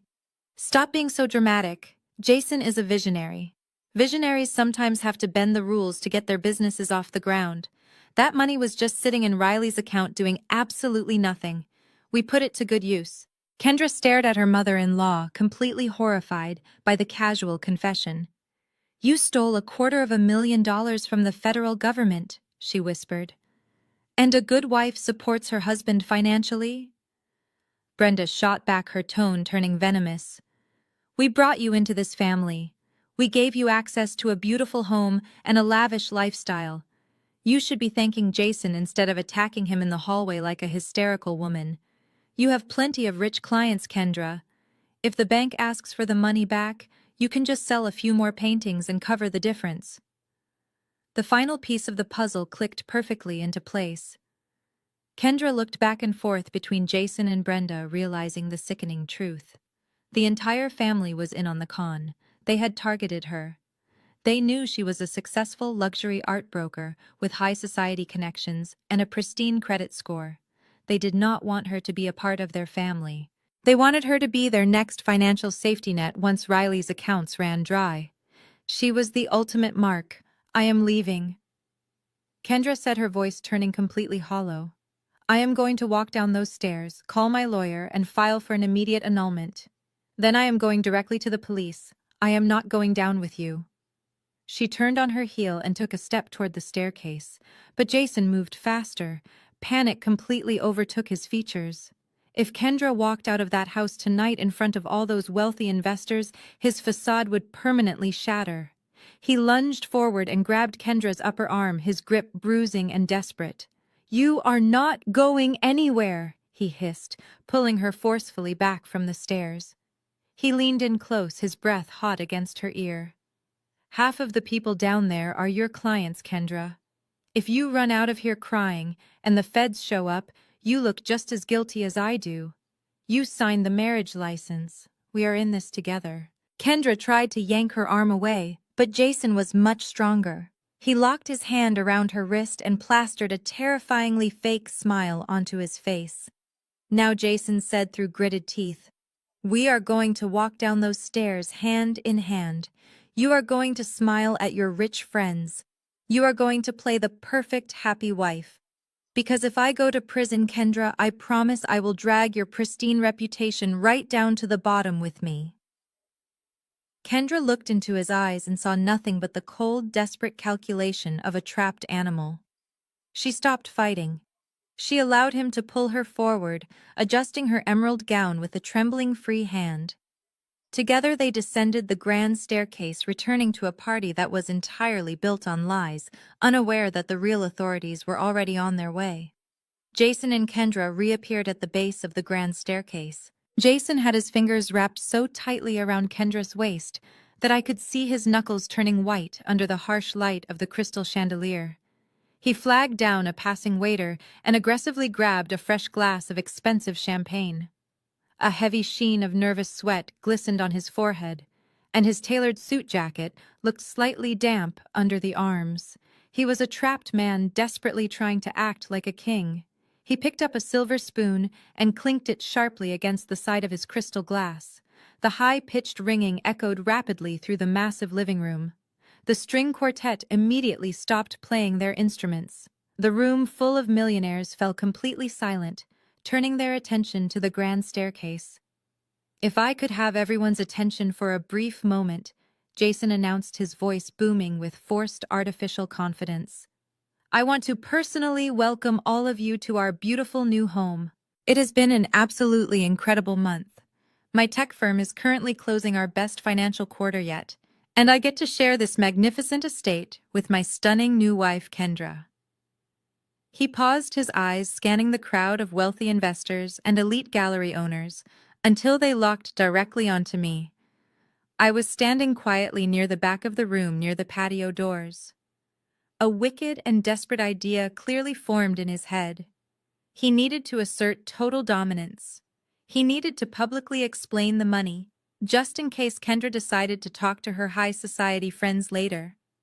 You know, Jason continued, taking a bold step forward and pointing his glass directly at me. Building a massive empire takes a village. And tonight I actually want to raise a glass to someone very special who is standing right over there. My older sister, Riley. The entire crowd turned to look at me in my sharp-tailored charcoal suit. Jason smiled widely, but his eyes were cold and frantic with unspoken panic. Riley is a number cruncher, Jason told the crowd, his tone dripping with heavy patronizing pity. She works incredibly long hours in a small cubicle downtown. She does not get out much. In fact, she has always been a bit of a loner who struggles to socialize.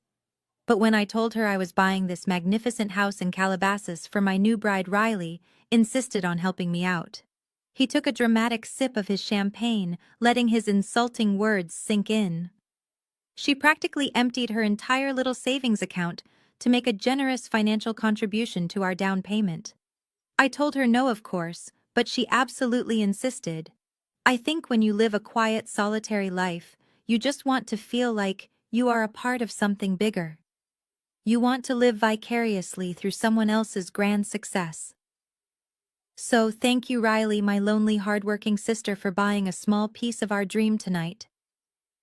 The crowd offered a round of polite but highly uncomfortable applause.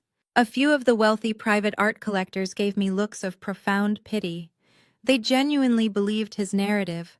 They thought I was a sad, aging spinster who had handed over my life savings just to buy a tiny scrap of affection from my wealthy, successful younger brother. My mother, Brenda, beamed with absolute radiant pride. She raised her reserve wine glass high, completely validating Jason's humiliating public narrative. My father, Thomas, let out a loud, booming chuckle, slapping the shoulder of an investor standing next to him. They were entirely thrilled by my public degradation. This was their ultimate toxic fantasy playing out in real time, putting me in my place while elevating the golden child on a brilliant pedestal. But Kendra was not smiling at all. She stood entirely frozen next to Jason, her face completely ashen and devoid of life. She looked at the crowd of her elite clients enthusiastically applauding a federal crime. Then she looked directly at me. Her eyes were screaming in silent terror. She knew every single word Jason just spoke was a catastrophic lie. I did not blush. I did not look away or hang my head in shame. I stood perfectly still, holding my own glass of champagne. Jason thought he was humiliating me. He thought this grand speech would force me out the door in tears of defeat. He had absolutely no idea that his arrogant little toast was the greatest gift he could have ever given a forensic accountant. In his desperate attempt to control the narrative and stroke his own fragile ego, Jason had just provided dozens of high-net-worth witnesses with a verbal confession. He had publicly acknowledged receipt of the exact funds the federal government was currently tracking. I raised my glass slightly in his direction, acknowledging his toast with a serene, unbothered smile. Let him enjoy the applause. Let him savor the taste of the expensive champagne. It was the very last moment of triumph he would ever experience. The scattered applause faded into the ambient hum of the luxury estate. Jason stood at the base of the staircase, his chest puffed out entirely, convinced his public humiliation had effectively silenced me. Several guests near the patio doors shot me sympathetic glances, completely buying into his fabricated narrative of the pathetic, desperate spinster sister. I did not shrink away from their pity. Instead, I stepped away from the glass doors and walked directly into the center of the expansive living room.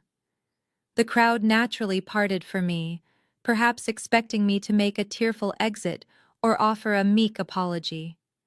I did neither. I stopped precisely in the middle of the Persian rug, holding my crystal flute of champagne, perfectly level. I am not one for public speaking.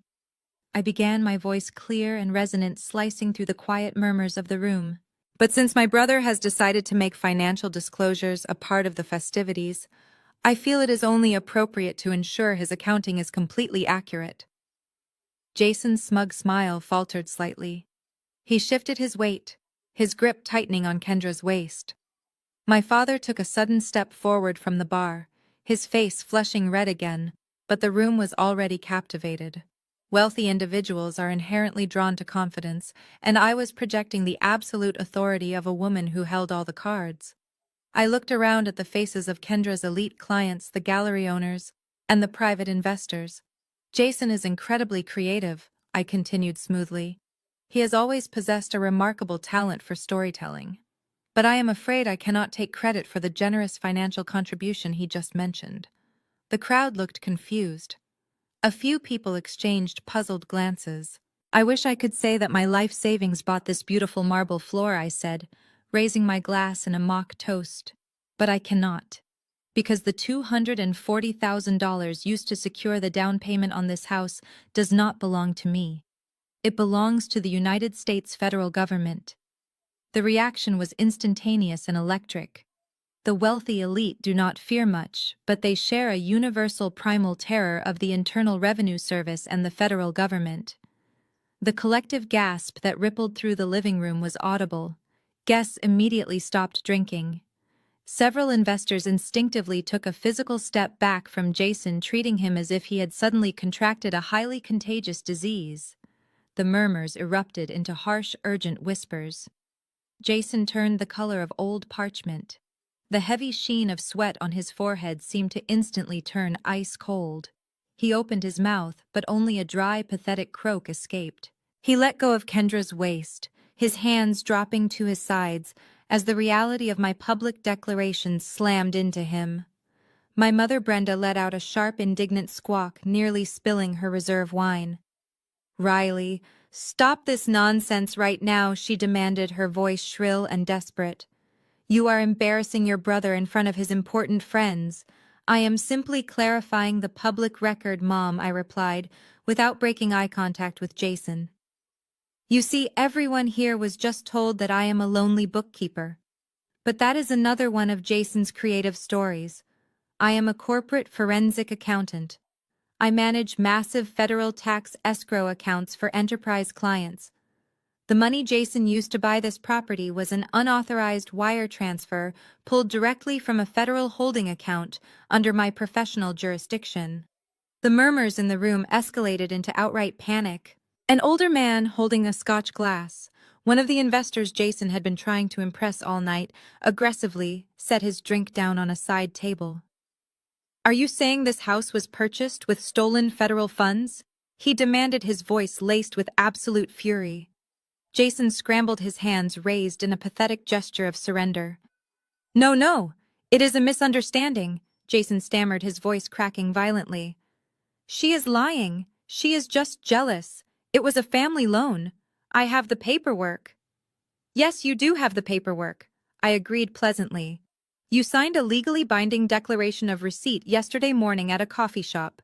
That document, along with the forged digital authorization logs and the interstate wire routing numbers, was securely transmitted to the federal authorities exactly 36 hours ago." Jason stared at me, his eyes wide with a horrific realization. He finally understood that the piece of paper he had arrogantly signed was not a tax shield, but a fully documented confession. The trap had not just snapped shut. It had buried him entirely. He was a cornered criminal standing in the middle of a massive fraud that was about to be exposed to the world. Jason stared at me for 3 seconds before his shock mutated into explosive rage. The pale terror on his face vanished, replaced by a flush of angry crimson. He lunged forward, closing the distance in 2 strides. He reached out and snatched the champagne flute from my hand, hurling it onto the Persian rug, where it shattered. "She is insane!" Jason screamed, spinning to face the crowd. His voice cracked with panic, echoing loudly off the vaulted ceilings. "Do not listen to a single word this lunatic says. She is having a severe psychotic break right in front of us. She has been jealous of my success for my entire life, and now she is trying to ruin my party with fabricated delusions." The guests did not look convinced. A few older private equity investors were discreetly walking toward the coat check, eager to distance themselves from the disaster. My mother, sensing the illusion collapsing, rushed forward to join Jason. Security, Brenda shrieked, waving her arms frantically at the valet staff. Grab her right now and throw her out of this house immediately. My daughter is mentally unwell and forgot her medication today. Someone call the police to escort her off the property before she hurts somebody. I did not move an inch or break my calm posture. I looked at the shattered crystal and then up at my brother. You do not need to call the police, Mom, I said, my voice cutting through their hysterical screaming with chilling calm. I already took care of that phone call for you. Jason took another step toward me, his hands balled into tight fists. You are bluffing, he hissed, his breath hot as he tried to intimidate me. You are bluffing because you are a pathetic woman who cannot stand seeing me win. There is no federal investigation. There is no wire fraud or stolen tax money. I am the chief executive officer of a multi-million-dollar firm, and you are just a bitter accountant trying to steal my spotlight. He raised his right arm, pointing a trembling finger between my eyes, preparing to deliver another string of desperate lies to the audience. But the words never left his throat, because at that exact second, the ambient lighting in the sprawling living room abruptly shifted. The soft glow of the massive crystal chandelier was suddenly overpowered by a blinding glare from outside. Piercing flashes of brilliant red and electric blue cut directly through the darkness of the Calabasas night, illuminating the floor-to-ceiling windows overlooking the front driveway. The vibrant colors danced rapidly across the marble floors, painting Jason's terrified face in alternating shades of crimson and blue. Then came the terrifying sound. It was not the purr of luxury sedans arriving to drop off wealthy guests. It was the aggressive roar of heavy-duty tactical engines accelerating hard. The elite guests gasped in unison and scrambled backward away from the glass, spilling champagne on their designer clothing. The sharp screech of thick tires echoed loudly as multiple vehicles swerved off the paved driveway. I could hear the sickening crunch of heavy metal tearing directly through the manicured lawn, crushing my mother's prized imported rose bushes into the dirt. 4 massive matte black tactical sport utility vehicles slammed to a halt directly in front of the porch, aggressively boxing in the parked sports cars. The heavy doors flew open simultaneously with terrifying precision. The dull thud of combat boots hitting the pavement resonated clearly through the thick glass windows. Inside the house, total chaos erupted. The musicians abandoned their instruments on the floor, shrinking back in fear against the dining room wall. Kendra let out a high whimper, taking a staggering step backward until her spine hit the catered bar. She clutched the fabric of her emerald green gown, her eyes wide with absolute horror, as she stared out the windows. She knew exactly what those flashing lights meant. Her lucrative career, her pristine reputation, and her very freedom were sitting in the crosshairs of a massive federal raid. Jason stood completely paralyzed in the center of the Persian rug. His arm was still raised, pointing uselessly at me, but his hand was shaking so violently he looked like he was having a medical emergency. He slowly lowered his arm, his jaw dropping open as he turned his head toward the front entryway. The heavy, terrified silence inside the luxury estate was suddenly shattered by a sound that would haunt his nightmares for the rest of his natural life. It was a brutal, thunderous hammering against the custom oak front doors. It was not a polite, neighborly knock. It was the heavy, authoritative pounding of federal agents demanding entry, signaling the absolute and violent end of Jason's stolen empire. Before anyone could even breathe, the heavy oak doors were forced open with a resounding crack that splintered the expensive wood frame. A flood of armed men and women poured into the grand foyer, their boots echoing like a military drumbeat against the imported marble. They moved with terrifying speed and absolute precision, fanning out across the massive living room to secure every possible exit. The bold yellow letters printed across the backs of their dark windbreakers confirmed my brother's worst nightmare. FBI and IRS criminal investigation. They did not look like local police officers responding to a noise complaint. They looked like an unstoppable force of nature designed to completely dismantle and destroy arrogant white-collar criminals. I took a slow, deliberate step backward, smoothly removing myself from the center of the Persian rug and melting into the shadows near the patio doors. I calmly placed my empty champagne flute onto a nearby console table, brushing an invisible speck of dust off the lapel of my tailored charcoal suit. I had spent weeks meticulously building the digital trap that led these agents to this exact address, and I was going to comfortably watch the final act unfold, without a single drop of sweat on my brow. I did not want to accidentally interfere with the execution of a federal warrant. A tall, broad-shouldered man with closely cropped gray hair stepped forward from the tactical formation. He held up a thick leather folder containing a stack of official documents bearing the seal of a federal judge. His voice boomed across the silent, terrified room, cutting through the ambient panic with practiced authority. Federal agents, the lead agent shouted, ensuring every single person in the massive house heard him clearly. We are executing a federal search and seizure warrant for this property registered to Jason Corporate LLC. We also have active arrest warrants for Jason and Brenda on charges of federal wire fraud, identity theft, and money laundering. Everyone who does not live here needs to set down their drinks, leave their personal belongings where they are, and proceed slowly toward the front door for identification processing. The clear verbal command acted like a powerful starter pistol for the wealthy elite. The sheer panic of being associated with a high-profile federal raid instantly overrode any social etiquette or loyalty they might have felt toward Kendra. These were people whose entire livelihoods depended on pristine public reputations.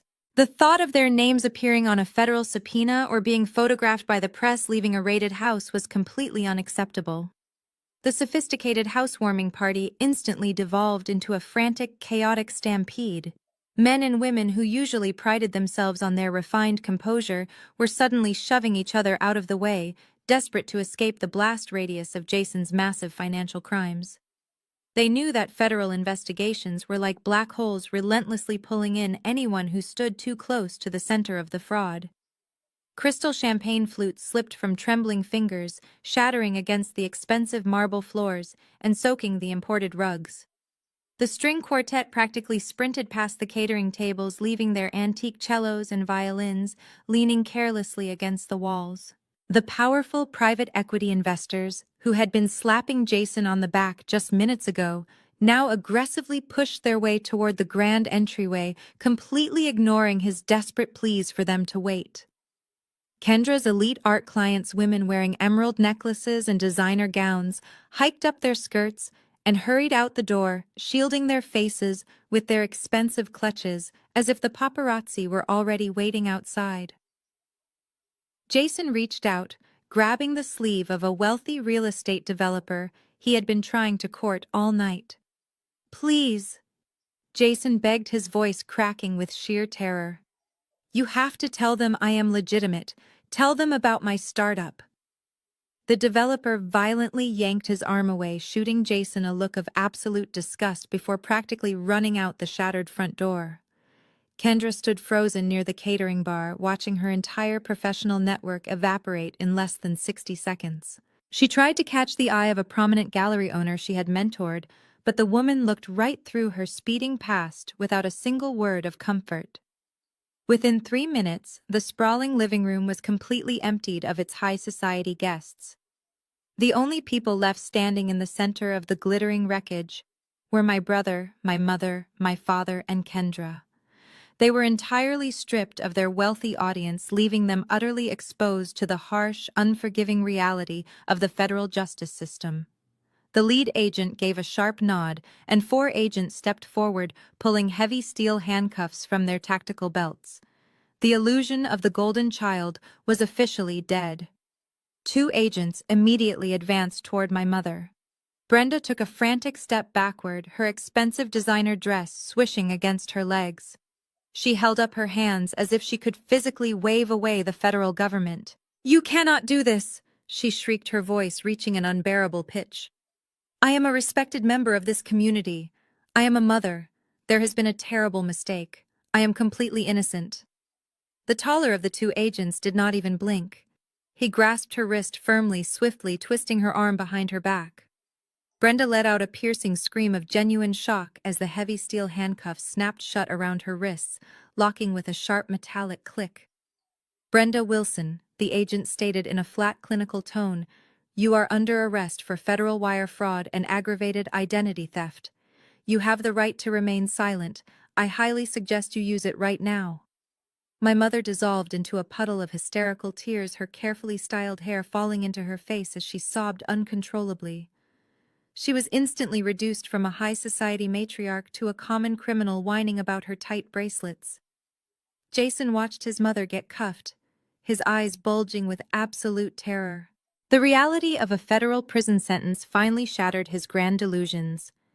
Instead of facing the consequences like a man, the golden child did what he had always done when things got difficult. He ran. He spun on his heel, his expensive leather shoes slipping frantically on the polished marble floor.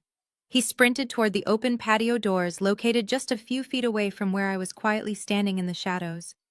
He moved with the desperate, uncoordinated panic of a hunted animal, knocking over a side table and sending a heavy floral arrangement crashing to the ground. "Jason, stop right there," a tactical agent yelled, drawing a heavy black taser from his belt and breaking into a dead sprint after him. Jason burst through the glass doors and stumbled onto the expansive stone patio. He was running blindly toward the manicured edge of the sprawling backyard, perhaps believing he could somehow disappear into the dark Calabasas hills. But he was wearing a tight, tailored suit and smooth-bottomed dress shoes. As he reached the edge of the glowing infinity pool, his right foot violently lost traction on the damp stone. He flailed his arms wildly, desperately, trying to regain his balance. The pursuing federal agent did not hesitate for a single second. He launched himself forward, wrapping his thick, muscular arms tightly around Jason's waist. The sheer forward momentum carried them both right over the edge. With a massive, spectacular splash, my brother and the tactical agent plunged directly into the deep end of the illuminated swimming pool. The water violently churned over the bright underwater lights. A second later, Jason broke the surface, gasping and sputtering loudly for air, his perfectly styled hair plastered flat to his forehead. His luxurious custom blazer was ruined, dragging him down like a heavy soaked anchor. The agent, entirely unfazed by the cold water, aggressively shoved Jason toward the shallow stone steps. "Move," the agent commanded, hauling Jason out of the pool by the collar of his expensive, soaking wet shirt.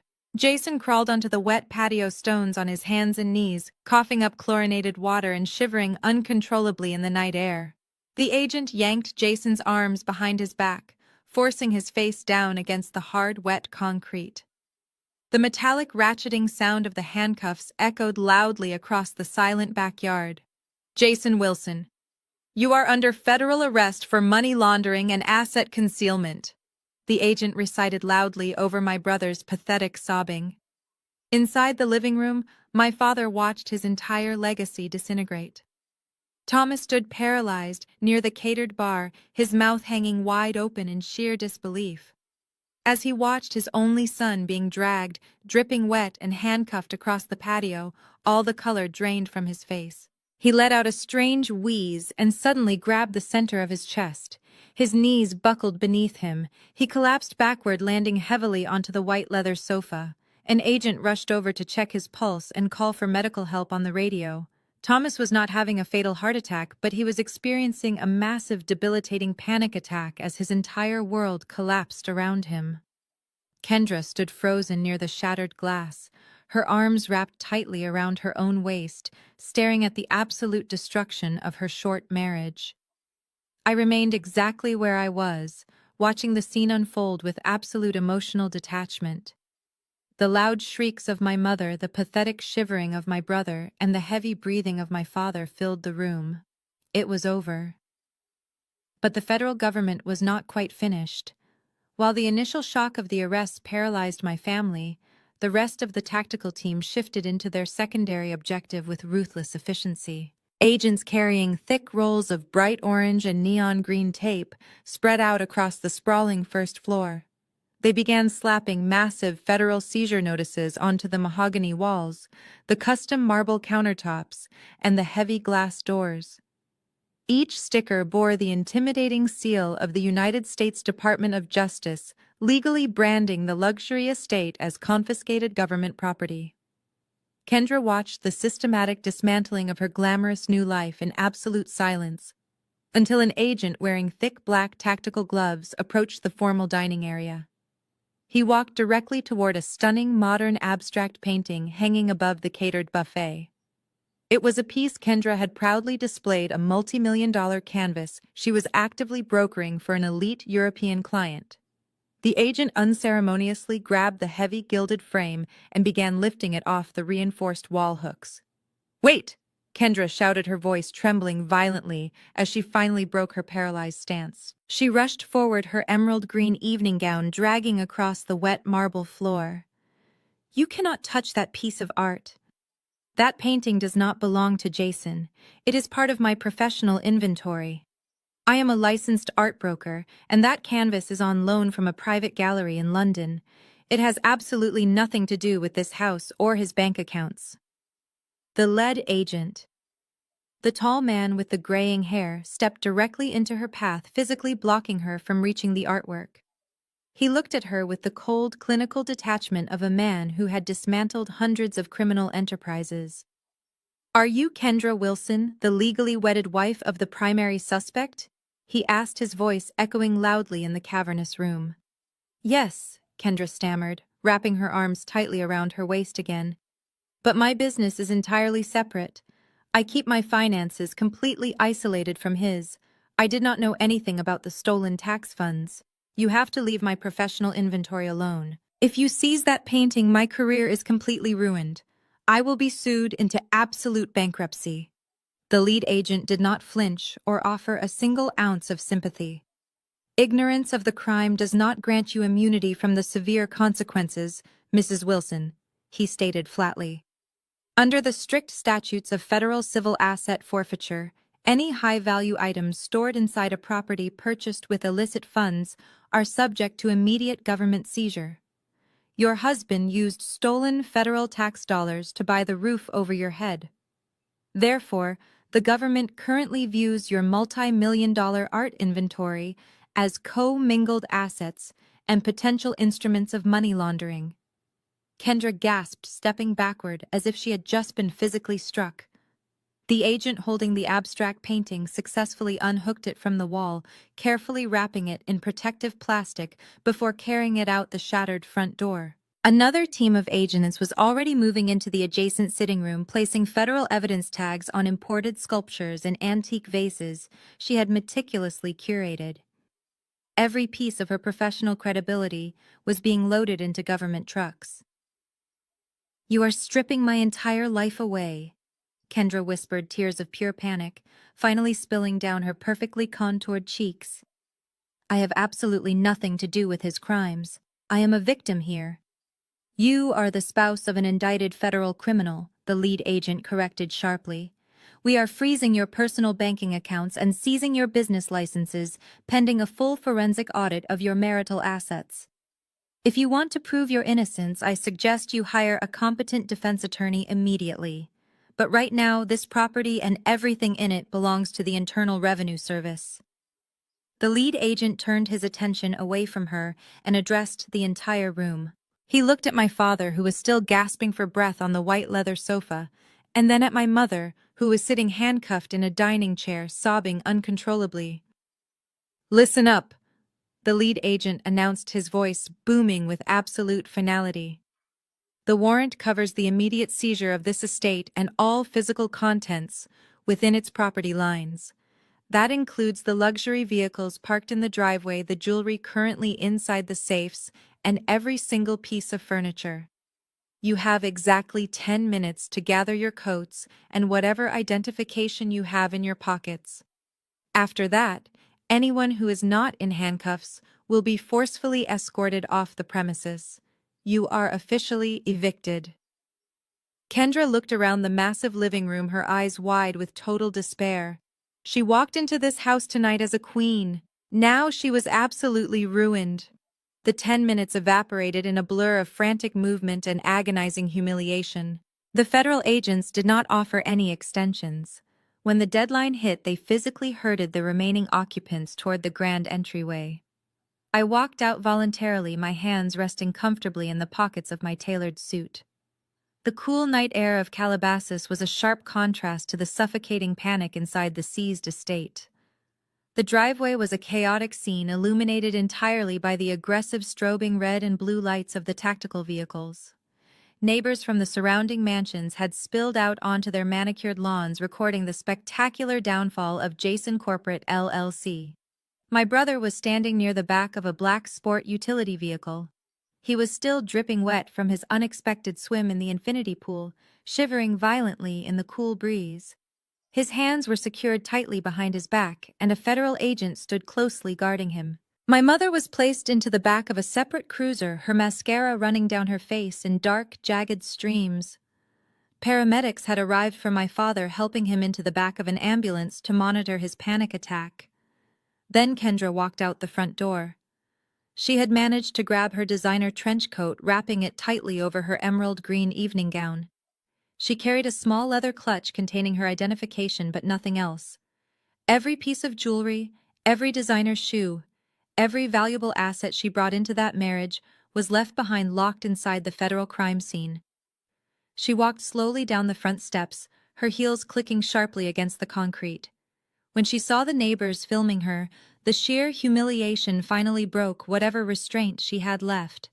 She marched directly toward the black vehicle where Jason was standing. The guarding agent stepped forward to intercept her, but Kendra ignored him, her eyes locked entirely on the man who had destroyed her life. Jason looked up at her, his teeth chattering, his soaked hair plastered to his skull. He looked absolutely pathetic. "Kendra?" He stammered, his voice weak and trembling. "Babe, please call my lawyer. Tell him it is a misunderstanding. Tell him to post bail. I can fix this. I promise I can fix this." Kendra did not say a word at first. She simply stared at him, her chest heaving with a mixture of absolute disgust and raw fury. She raised her left hand and grabbed the massive 5-carat diamond engagement ring he had proposed with. The ring she had proudly flaunted to all her elite clients. With a sharp, violent yank, she pulled the ring off her finger. "You cannot fix anything, you pathetic fraud," Kendra screamed, her voice echoing down the entire suburban street. She threw the heavy diamond ring directly at his face. The precious metal struck Jason hard on the cheekbone before bouncing off and clattering uselessly onto the paved driveway. "You stole my reputation. You stole my future. Do not you ever contact me again. I am filing for an annulment tomorrow morning, and I hope they lock you in a federal cell for the rest of your miserable life." Jason flinched, turning his face away as the ring hit him, but he could not raise his hands to protect himself. He just stood there crying as Kendra completely eviscerated him in front of the federal agents and the neighborhood. Kendra spun around, her chest rising and falling rapidly.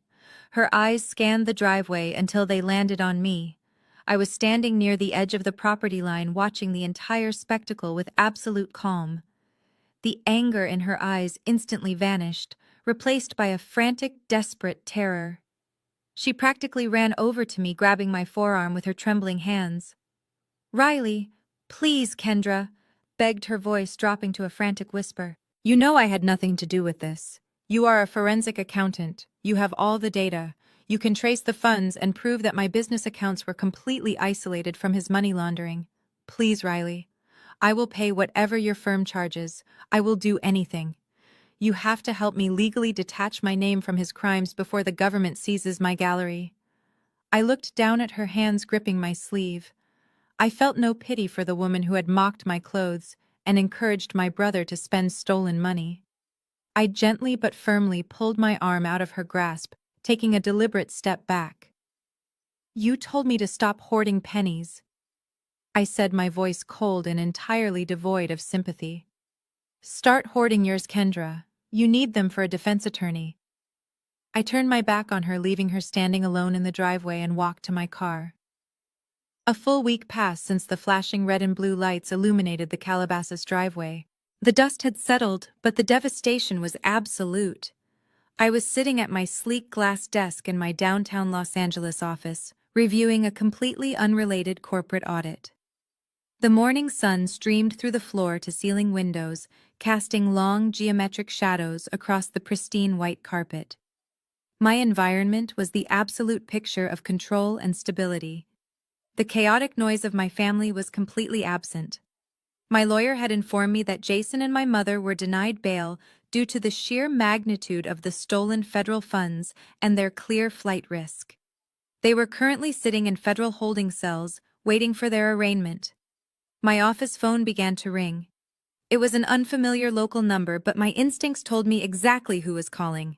I let it ring 4 times, allowing the tension to build before I calmly pressed the speaker button. "Hello," I said, my voice perfectly level. Riley, a broken voice, gasped. It was my father. But he did not sound like the arrogant patriarch who had grabbed my arm in the grand foyer a week ago. He sounded incredibly old, fragile, and entirely shattered. He was hyperventilating, his breath hitching as violent sobs racked his chest. "Riley, please do not hang up on me. You have to listen to me. I am begging you." I leaned back in my ergonomic chair. "I am listening, Thomas," I replied deliberately, using his first name to establish the permanent severing of our familial bond. He choked out a wet, pathetic sob. "I just got back from the federal detention center. I had to talk to your mother through a thick pane of reinforced glass. She is wearing a hideous orange jumpsuit, Riley. They are treating her like a common thug. And Jason looks absolutely terrified. The other inmates are harassing him. He is just a boy, Riley. He does not belong in a place like that." "Jason is 30 years old," I corrected smoothly. "He is a grown man who made a conscious decision to steal $250,000 from the United States government. It was a mistake." Thomas wailed, his voice cracking with desperation. "It was a stupid mistake to impress that awful woman he married. But they are your family, Riley. They are your own flesh and blood. You have proved your point. You won. Now please, you have to call those federal agents and tell them to drop the charges.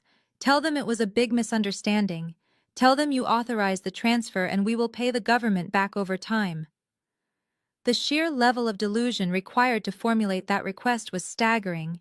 My father actually believed that a massive federal criminal indictment was a simple family dispute that could be magically erased with a single phone call. He thought the Federal Bureau of Investigation operated like a neighborhood homeowner association. "I cannot drop the charges," I explained, speaking to him as if I were addressing a slow child. "I am not the plaintiff. The United States Department of Justice is the plaintiff. I am simply the forensic accountant who handed them the undeniable proof of a massive financial crime." "The machine is already moving, Thomas. I could not stop it even if I wanted to." "You are not even trying," he screamed suddenly, shifting from pathetic begging to aggressive manipulation. "You always hated Jason. You were always jealous of the attention your mother and I gave him. We provided for you. We gave you a roof over your head and food on the table. We gave you our family name. And this is how you repay us. You are destroying our bloodline, Riley. You are wiping out our legacy because you are a bitter, vindictive spinster." I let him hurl every single toxic insult he had stored in his arsenal. I listened to the frantic gasps of a man realizing his golden child was never going to save him. "If Jason goes to federal prison, our family is completely dead," Thomas sobbed, his anger quickly collapsing back into absolute despair. "I will lose everything. The legal fees are already draining my retirement accounts. I am going to have to sell my house. You are ruining my life, Riley. You are sending your own mother to a concrete cell. How can you sleep at night knowing you did this to your own family?" His words were designed to pierce my conscience and trigger decades of conditioned guilt. But as I sat in my quiet, sunlit office looking out over the sprawling city skyline, I felt absolutely nothing. The emotional manipulation that had controlled me for 33 years was completely powerless. He was crying for a legacy that never actually existed, built entirely on lies, theft, and my silent suffering. Thomas gasped for air, his ragged breathing echoing loudly through the speakerphone. I let the silence stretch across the line, allowing him to sit in the uncomfortable void where my apologies and capitulations used to live. For my entire life, this exact silence was my cue to grovel. It was the moment I was supposed to rush in, absorb his anger, and offer my own resources to fix whatever disaster Jason had created. But today the silence just hung there, cold and heavy. "I am not destroying this family, Thomas. I finally said, my voice dropping to a low, steady cadence. This family destroyed itself the moment you decided my bank accounts were a free pass for your favorite son. You did not provide for me. I provided for myself, despite the constant financial and emotional drain you all placed on my life. You demanded I subsidize a lifestyle you could not afford, and when I finally closed the vault, you resorted to federal theft. He tried to interrupt, his voice pitching upward in panic, but I cut him off sharply. Do not speak, I commanded, the sheer authority in my voice, forcing him into a stunned silence. You are going to listen to me now. You are crying about your legal fees and your retirement accounts? But you never once considered the 10 years in federal prison I would have faced if the Internal Revenue Service thought I was complicit in that wire fraud. You were perfectly willing to let me take the fall if it meant Jason got his mansion and his fake tech empire. You were ready to sacrifice my freedom on the altar of his fragile ego. But he is your brother, Thomas whimpered, the fight completely draining out of him, leaving only a pathetic, broken old man. We are blood.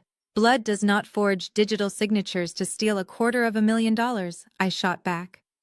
Blood does not parade a stolen house in front of elite society, while mocking the person who actually earned the money. I leaned forward, resting my elbows on the cool glass surface of my desk. I wanted my next words to brand themselves permanently into his mind. I wanted him to hear them echoing in his empty house for the rest of his miserable life. I did not press charges, Dad, I stated clearly, enunciating every single syllable. The federal government did. You enabled a thief because you loved the golden child more than the truth. You built a fantasy world, and now the bill has finally come due. There was a sharp intake of breath on the other end of the line. A final, desperate attempt to formulate an excuse or a plea for mercy. Enjoy the ashes, I said. I reached out and pressed the red button on the console, disconnecting the call. The dial tone purred for a split second before the line went completely dead.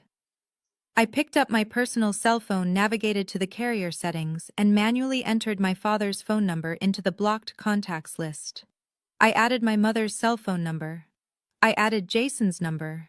I added the numbers for the Malibu rental property, the country club, and the local bail bondsman. I systematically severed every possible digital and telephonic connection to my former family. There would be no tearful reunions in a sterile prison visitation room. There would be no dramatic reconciliations or toxic forgiveness.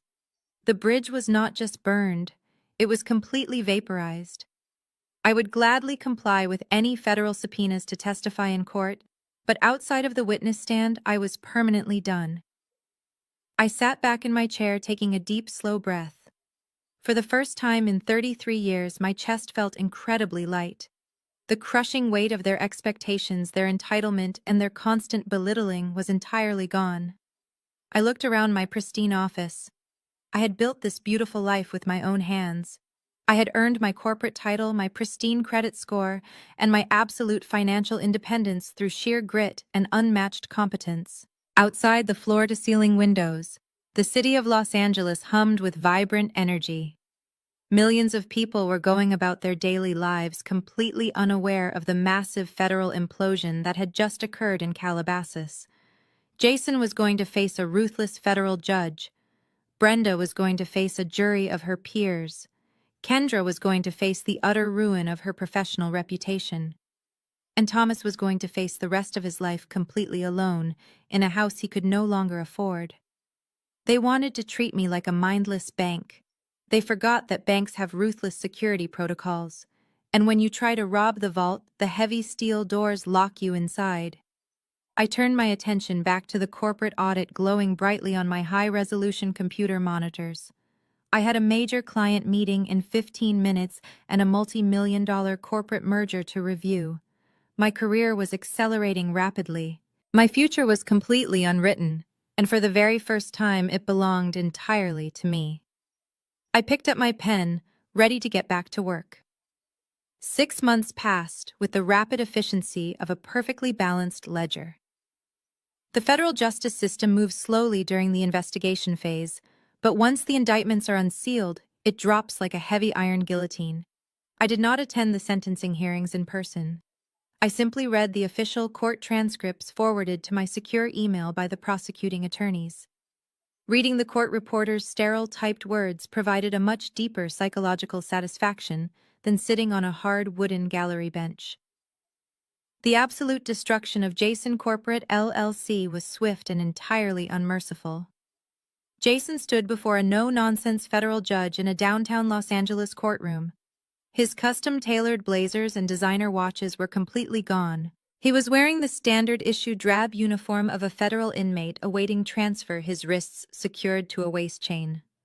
According to the transcripts, he tried one last desperate time to charm the court.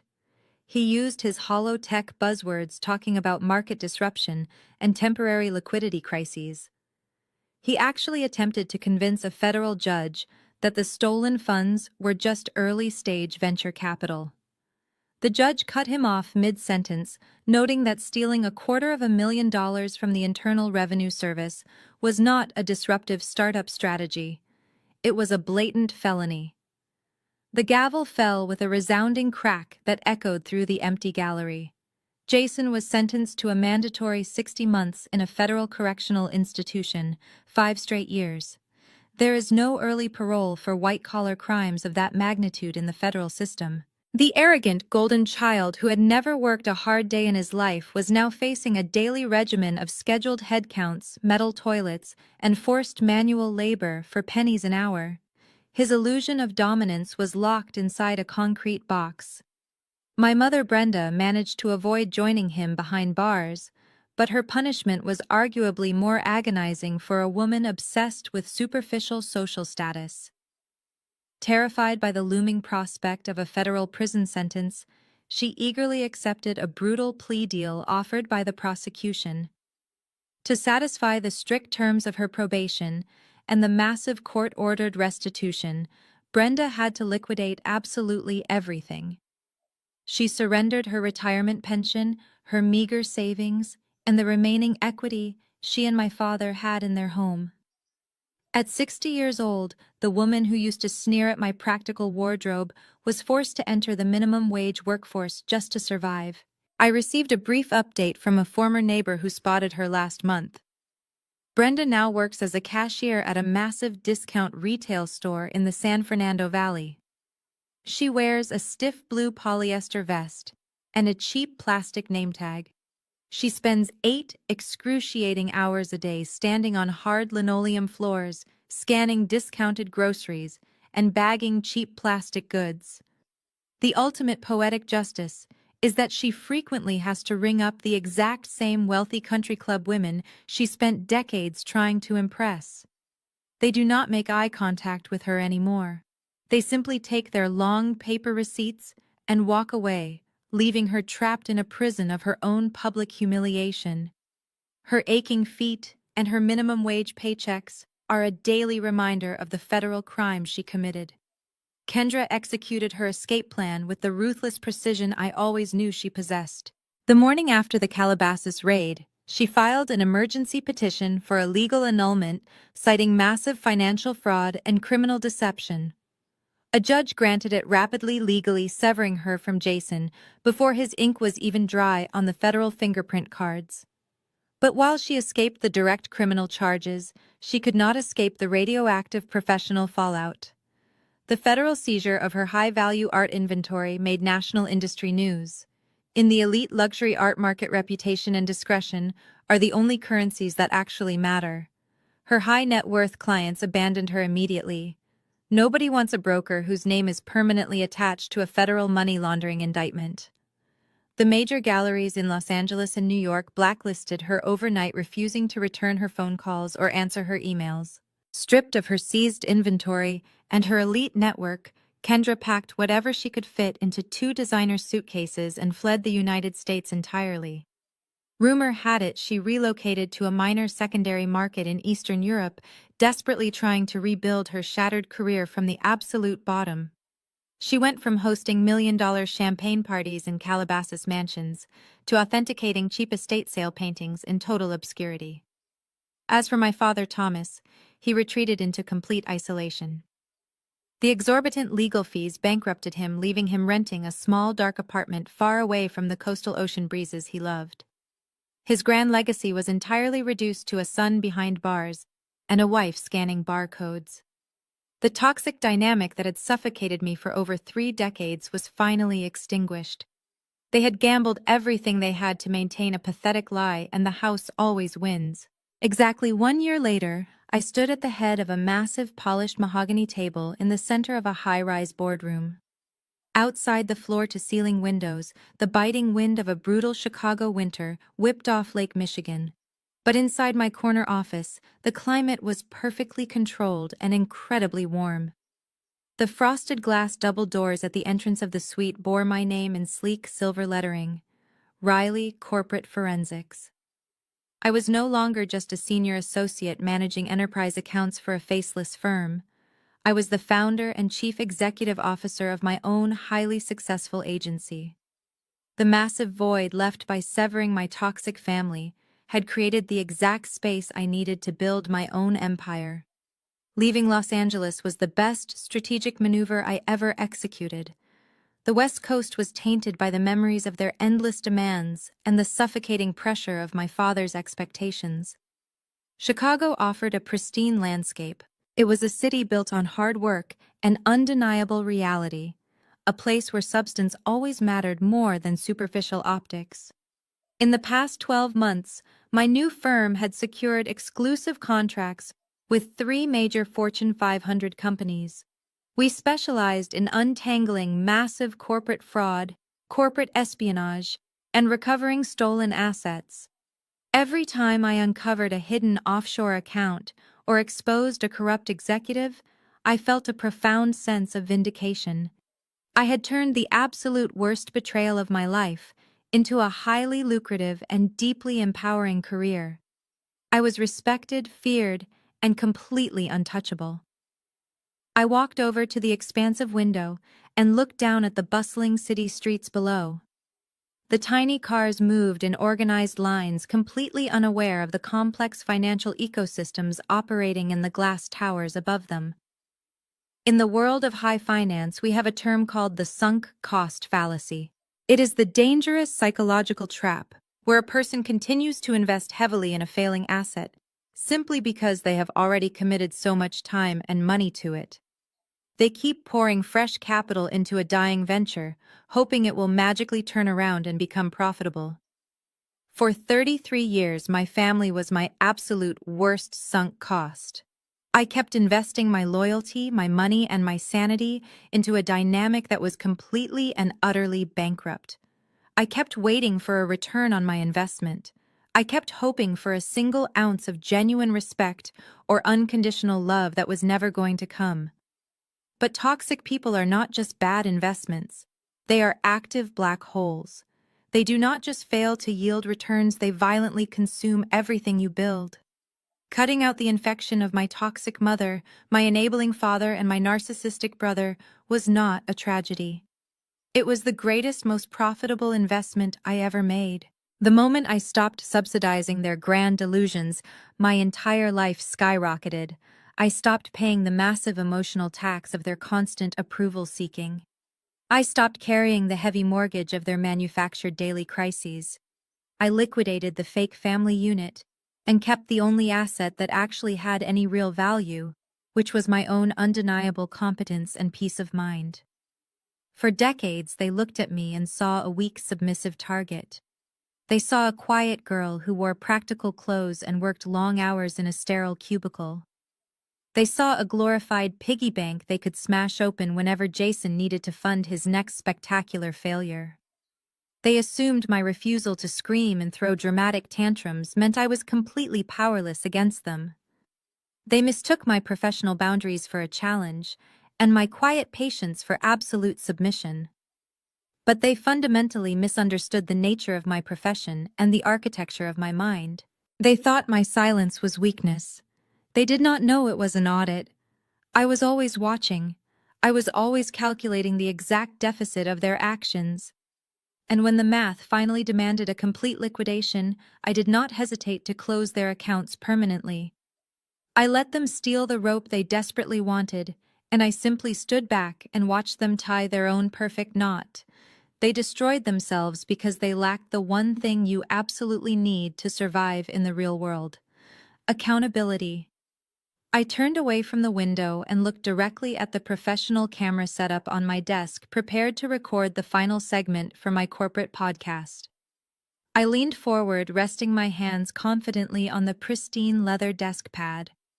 Sometimes the hardest thing you will ever do is watch people you care about walk directly into a fire of their own making. But sometimes it is the absolute only way to save yourself from burning to ashes right along with them. You cannot heal a deep infection by pretending it is a beauty mark. You have to cut it out completely. Have you ever had to walk away and let someone's bad choices destroy them? Tell me your story in the comments. Like and subscribe for more.